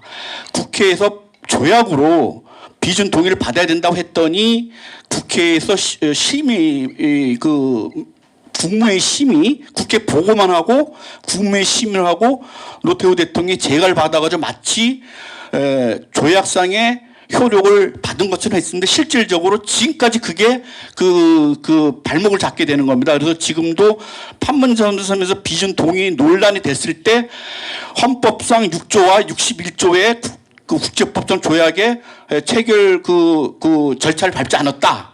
그런데 그 부분은 남북기본합의서에서 오히려 우리 쪽에서 그런 절차를 밟지 않는데 문제가 있고 특히 사법부, 대법원과 헌재에서 지금까지 법적 구속력을 인정하지 않은 그런 부분들이 지금까지 특수관계를 형용화시키면서 이런 논란을 야기한 게 아닌가 생각이 들고요. 따라서 저는 결론을 말씀드리면 아까 백이찬 대표님께서 아주 명확히 말씀하셨습니다. 우리의 법적 현실 이를테면은 영토조항 3조라든지 이런 부분을 가지고 오늘 여기 보시면은 김정은이 뭐라고 그랬습니까? 우리 공화국과 인민들을 수복해야 할 대한민국 영토이고 국민이라고 거리낌 없이 그건 대한민국 헌법이라는데 이런 식으로 조롱하고 이것을 폄하하고 있지 않습니까? 그렇다면 적어도 제가 법학을 연구하는 그 법률가 입장에서 또 법학 연구자 입장에서는 이거는 합리적인 우리의 헌법 해석이 아니다. 빨리 그래서 특수관계에서 일반국가로 정상되든 안 되든 그런 부분에서 저는 특수관계가 여전히 유의미하다고 봅니다. 왜냐하면은 민족 내부 관계에서 볼 때도 우리가 소독 같은 경우 토르키 의정서에 통해 가지고 내부 관계 인정받아가지고 동소독과의 교육 관계는 그 관세 협정이 안 물었고요.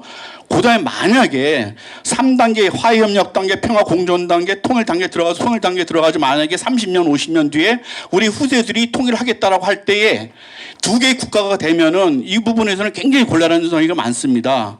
오히려 특수관계, 남북한 특수관계 이런 부분을 적어도 법리적으로, 적어도 현실적으로, 정책적으로 유지해야만 우리 그 한반도 아까 뭐 가치 통일체, 통일 방안이든 이런 부분에서 통일이 국제법적으로 또 남북관계법적으로, 국내법적으로 원만하게 절차가 진행되지 않을까 이렇게 생각됩니다.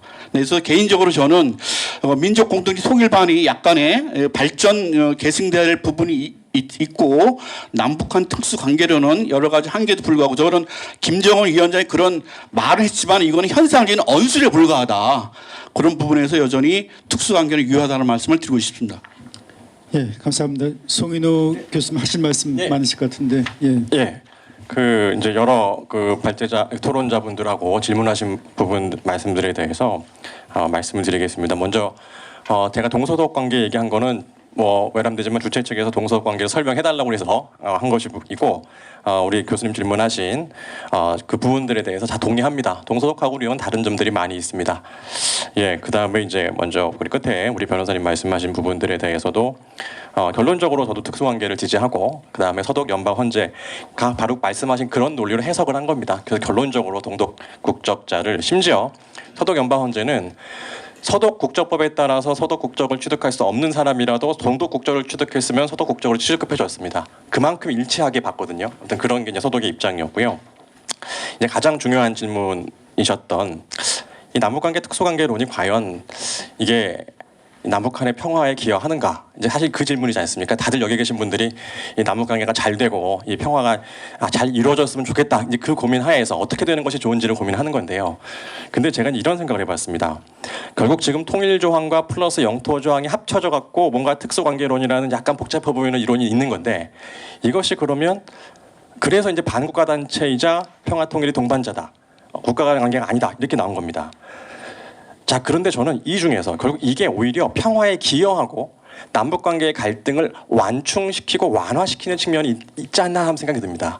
왜냐하면 이 평화 통일이 동반자고 국가 관계가 아니다라는 그런 계속 그런 해석을 해왔고 그런 해석으로 우리 국민들이 설득이 되니까 북한 주민들이 왔을 때 우리 국민들이 포용해야 된다라는 뭔가 부담을 느끼는 거죠. 약간 내가 불편하지만 특수관계라고 하니까 국가관계가 아니라고 하니까 분명히 반국가 단체지만 또 한편으로는 평화통일 동반자라고 하니까 뭐 이러니까 이제 이게 수용이 되는 거죠. 그런데 만약에 영토 조항이 포기가 되고 그럼 당연히 통일 조항도 포기가 되는 거죠. 논리적으로는 말씀하신 것처럼 평화가 우선이다. 영토 조항을 포기하고 국가 간의 관계인데 통일을 넣자 그러면 국민들이 이게 무슨 모순이냐 이럴 국민들이 더 많을 테니까요. 자 그러면 북한의 지위가 뭐만 남을지 한번 생각해봤습니다. 지금의 북한 체제라면 적국만 남지 않을까요? 즉 평화통일의 동반자는 없어지고 지금 북한이 10대 원칙 만들고 뭐 백두혈통이다, 뭐 한반도 전체를 뭐 적화해야 된다, 장군님의 제자다, 전사다, 순종 뭐 이런 얘기 나오고 핵무력 나오고 그러면 영토 조항 폐기하고 통일 포기했는데 옆에 있는 국가가 우리나라를 이렇게 공격하려고 그래. 그러면 그 국가의 지위는 적국이 되는 거죠.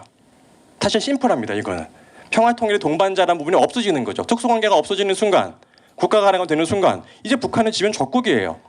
어떤 나라가 옆에 나라를 공격한다고 그러는데 우리는 평화를 한다. 자, 이게 제가 그냥 제 견해를 말씀드린 게 아니라 이렇게 되는 순간 국민 여론 사이에서 그러면 북한은 이제 적국이네. 우리를 공격하려고 그런다. 자, 이렇게 북한에 대한 적대감이 오히려 남한 내에서 고조될 수 있지 않을까 싶습니다.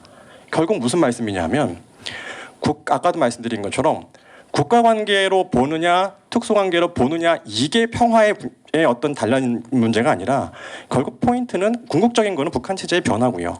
그리고 이 부분은 국가관계로 본더라도 바로 평화적인 관계가 될 수는 없는 게 그런 교류협력 단계가 전폭적으로 될 수 없는 이유가 누가 제일 반대할까요? 여러분 북한에서 우리가 국가관계를 보고서는 정상적인 외교관계를 맺고 너희 대학생들이 우리 대학에 와서 공부해라. 올 것 같습니까? 안 오죠. 왜? 와가지고 두 가지가 무너지지 않겠습니까? 북한 체제를 유지하는 정통성 두 가지. 자, 해방을 김일성이 시켰고 그 다음에 6.25 전쟁을 남한이 북침했다. 이 두 가지의 역사적인 팩트가 동서독은 역사적인 팩트는 공유했어요. 45년까지 어떤 일이 있었다. 49년까지 어떤 일이 있었다는 공유하고 그 다음부터 역사 발전에 대한 해석이 다른 건데 우리는 북한하고 차이점은 이 역사에 대한 기본적인 팩트가 달라요. 방금 말씀드린 두 가지 포인트. 자 그렇기 때문에 북한 학생들이 여기에 100명, 10,000명이 와갖고 교류하면서 하면 북한 체제는 흔들려요. 이거는 우리가 특수관계로 보느냐 국가관계로 보느냐 그게 쟁점이 아니라는 거죠.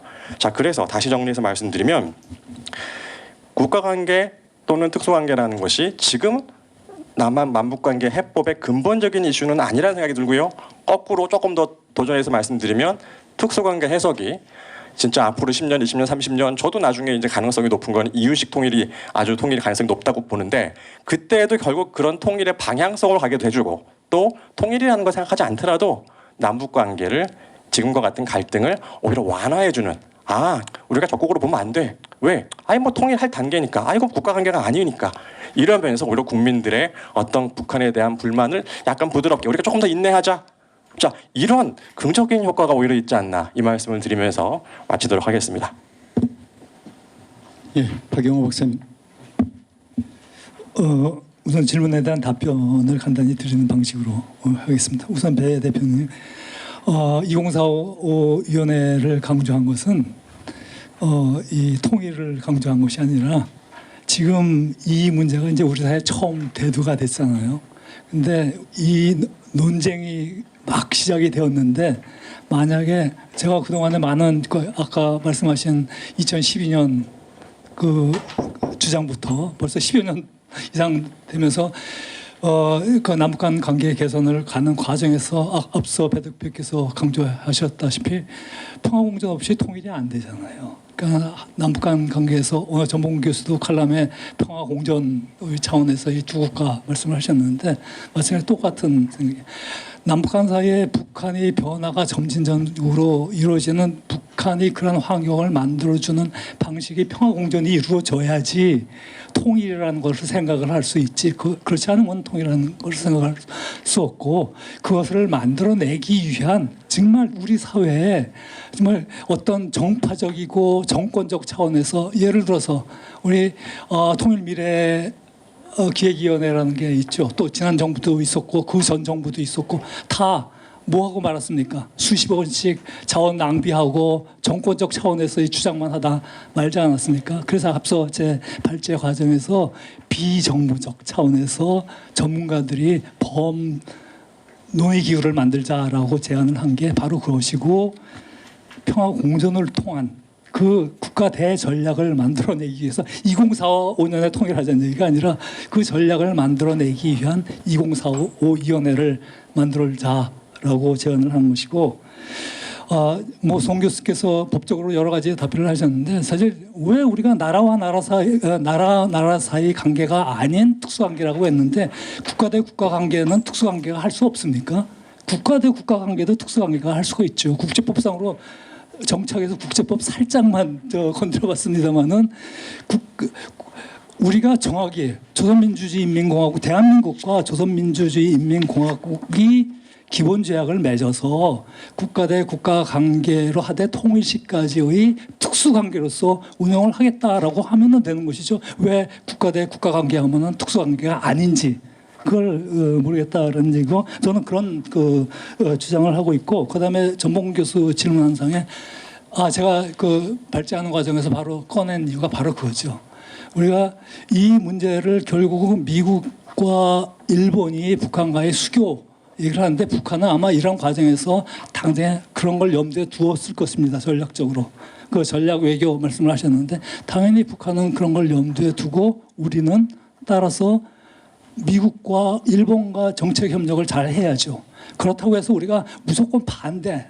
지난 30년 동안 남북기본합의서 발제하는 과정에서도 말씀드렸습니다만은 우리가 4자 교차 승인 그걸 배경으로 하고서 남북기본합의서를 만든 건데, 우리가 먼저 수교를 하고 나니까 우리는 가급적이면 안 되는 쪽으로 했죠. 왜 그래? 만약에 그 교차 승인을 했더라면은 지금과 같은 상황보다는 덜 위험한 상황이 만들어졌지 않을까 하는 생각인데, 뭐 역사는 뭐 과거는 돌이킬 수가 없으니까 앞으로라도 우리도 전략적으로 북한을, 제가 발제하는 과정에서도 강조한 게 북한을 어떻게 하면 포섭하는 과정, 북한을 환경 조성을 하는 과정이 필요하다고 얘기를 했는데, 그러한 전략적 차원에서 미국과 일본이 북한과의 관계 정상화도 우리가 이제는 매우 적극적으로 긍정적으로 해석할 필요가 있다. 물론 그 과정에서 김윤석 위원이 말씀하신 것처럼 안보 차원은 늘 그거는 어떠한 과정에서도 안보 차원은 대비가 돼야 되는 거죠.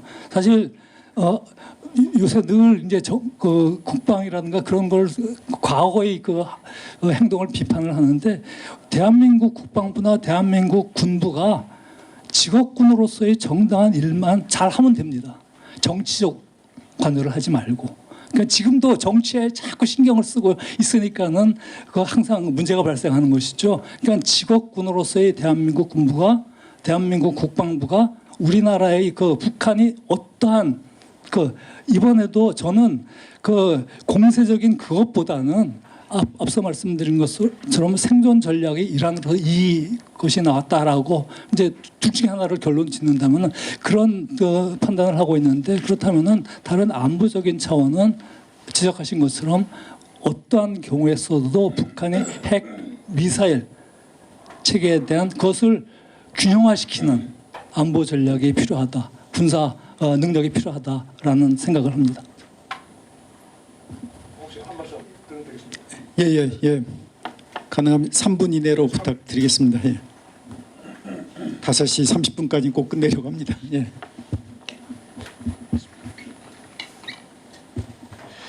예, 그 법률 문제는 말씀하셨기 때문에 제가 드리지는 않겠습니다.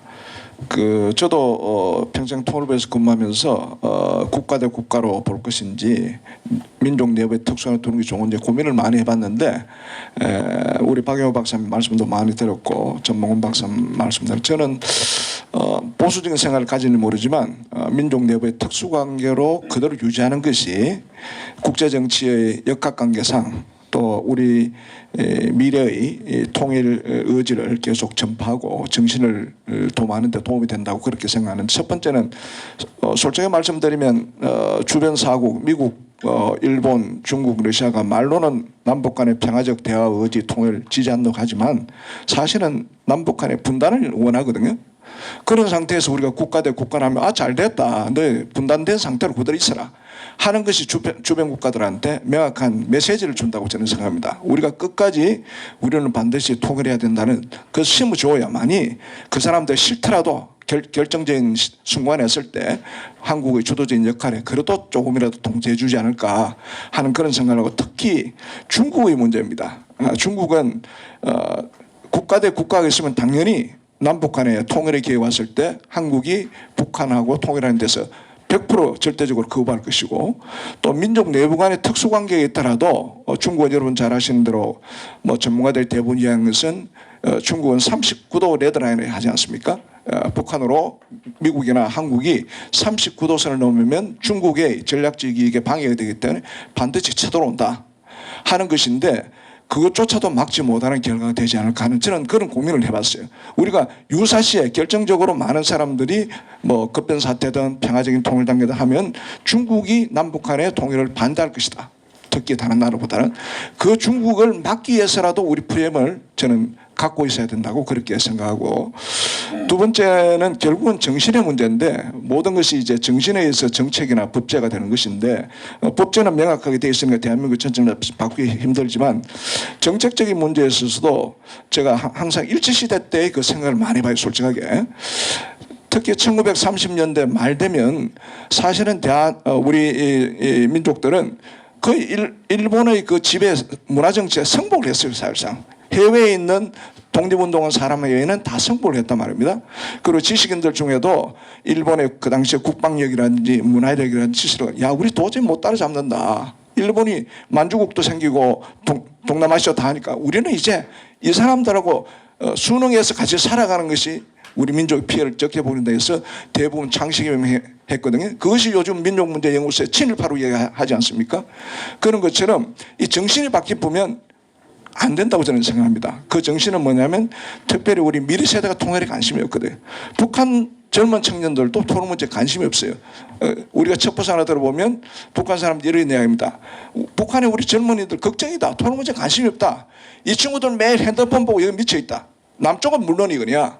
그러니까 남북한 모두 젊은 청년들이 토론 문제가 관심 없으면 프레임 자체도 그렇게 만들어 보면 우리는 통일은 달성하기 힘들다. 그것을 우리가 원한다면 저는 좋다 이거죠. 우리 국민 전체가 우리 통일하지 말자. 두 국가로 그냥 지내자. 평화적으로 지내든 전쟁을 통해서 하든. 그건 우리 결정하면 되는데 프레임 자체를 그렇게 만들어보면 우리가 통일은 영원히 끝난다. 그런 생각을 제가 말씀드리고 세 번째는 특수관계가 되느냐 국가관계가 되면서 평화온다 하는 거기에는 논리적 모순이 있다고 생각해요. 특수관계가 되든 두 국가 관계든 전쟁이라는 것이 국가 간의 이해관계가 맞들어지면 전쟁이 날 수 있는 것이고 평화적이 되는 것이지 두 국가에서는 평화가 온다. 그건 논리적인 모순이라고 생각하고 특수관계가 되면 전쟁이 온다. 그것도 논리적인 모순이라고 생각합니다. 이건 여러분들 판단에 따라 저는 기본적으로 북한 체제가 사실은 어떻게 생각하면 전쟁의 발원제라고 생각해요. 북한은 남쪽이 전쟁의 발원제라고 하지 않습니까? 저는 개인적으로 보면 그동안에 북한의 핵무기 개발하는 건지 6.25 전쟁이런지 보면 한반도에서의 평화의 근본의 문제는 북한에서 출발하는 것이지 남한에서 출발하는 것이 아니다. 그러면 북한 체제가 우리와 신뢰성을 갖고 갈 수 있는 체제로 오느냐 거기에 달려있는 것이지 두 국가로 되면 평화가 오고 특수가 되면 전쟁 온다. 그 논리적인 것은 저는 모순이라고 그렇게 말씀드리고 있습니다. 그래서 저는 결국은 민족 내부의 특수관계를 유지하면서 평화통일을 해나가는 것이 가장 바람직하지 않은가 미래 세대를 위해서 저는 개인적으로 제 소신껏 그렇게 생각합니다. 이상입니다. 예, 감사합니다. 세종연구소가 개최한 오늘의 포럼이 북한의 김정은이 한국을 더 이상 동족으로 보지 않고 남북관계 단절의 방향으로 나아가겠다고 대내외에 선언한 상황에서 과연 우리는 어떻게 대응할 것인지 매우 심도 있게 토론할 수 있는 좋은 자리였다고 생각을 합니다. 이제 시간이 다 돼서 이 포럼의 기획을 제안한 이사장님께 간단한 마무리 말씀. 네. 예, 마무리 말씀 1분이라도. 예.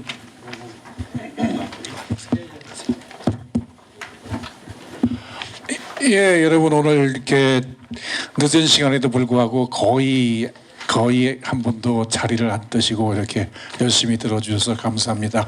오늘 아까 정성장 박사께서 초기에 말씀을 드렸지만 오늘의 이 자리는 어떤 결론을 도출하기 위해서 그런 것이 아니라 이 지난 70여 년간 이 한반도를 지배해온 민족 민족 대 민족 관계 이것을 북한이 주장하듯이 국가 대 국가의 관계로 전환하는 데 대해서 여러 사람 각층 그리고 진보 진영과 보수 진영 전체의 의견을 들어보기 위한 자리였습니다. 그래서 여기 패널들도 거기에 맞춰서 저희가 구성을 했었습니다. 그래서 앞으로 이 문제는 하루 이틀에 결론이 날 문제가 아니라 앞으로도 여러 정부나 또는 학계 차원에서 계속 논의가 되어야 될 사항이고 또한 국민들의 뜻을 물어봐야 될 사항이라고 생각을 합니다. 그래서 오늘 그 첫 단계로서 양측에 어떤 의견들이 있는지를 기탄 없이 다 들어볼 수 있는 좋은 기회였다고 생각을 합니다. 오늘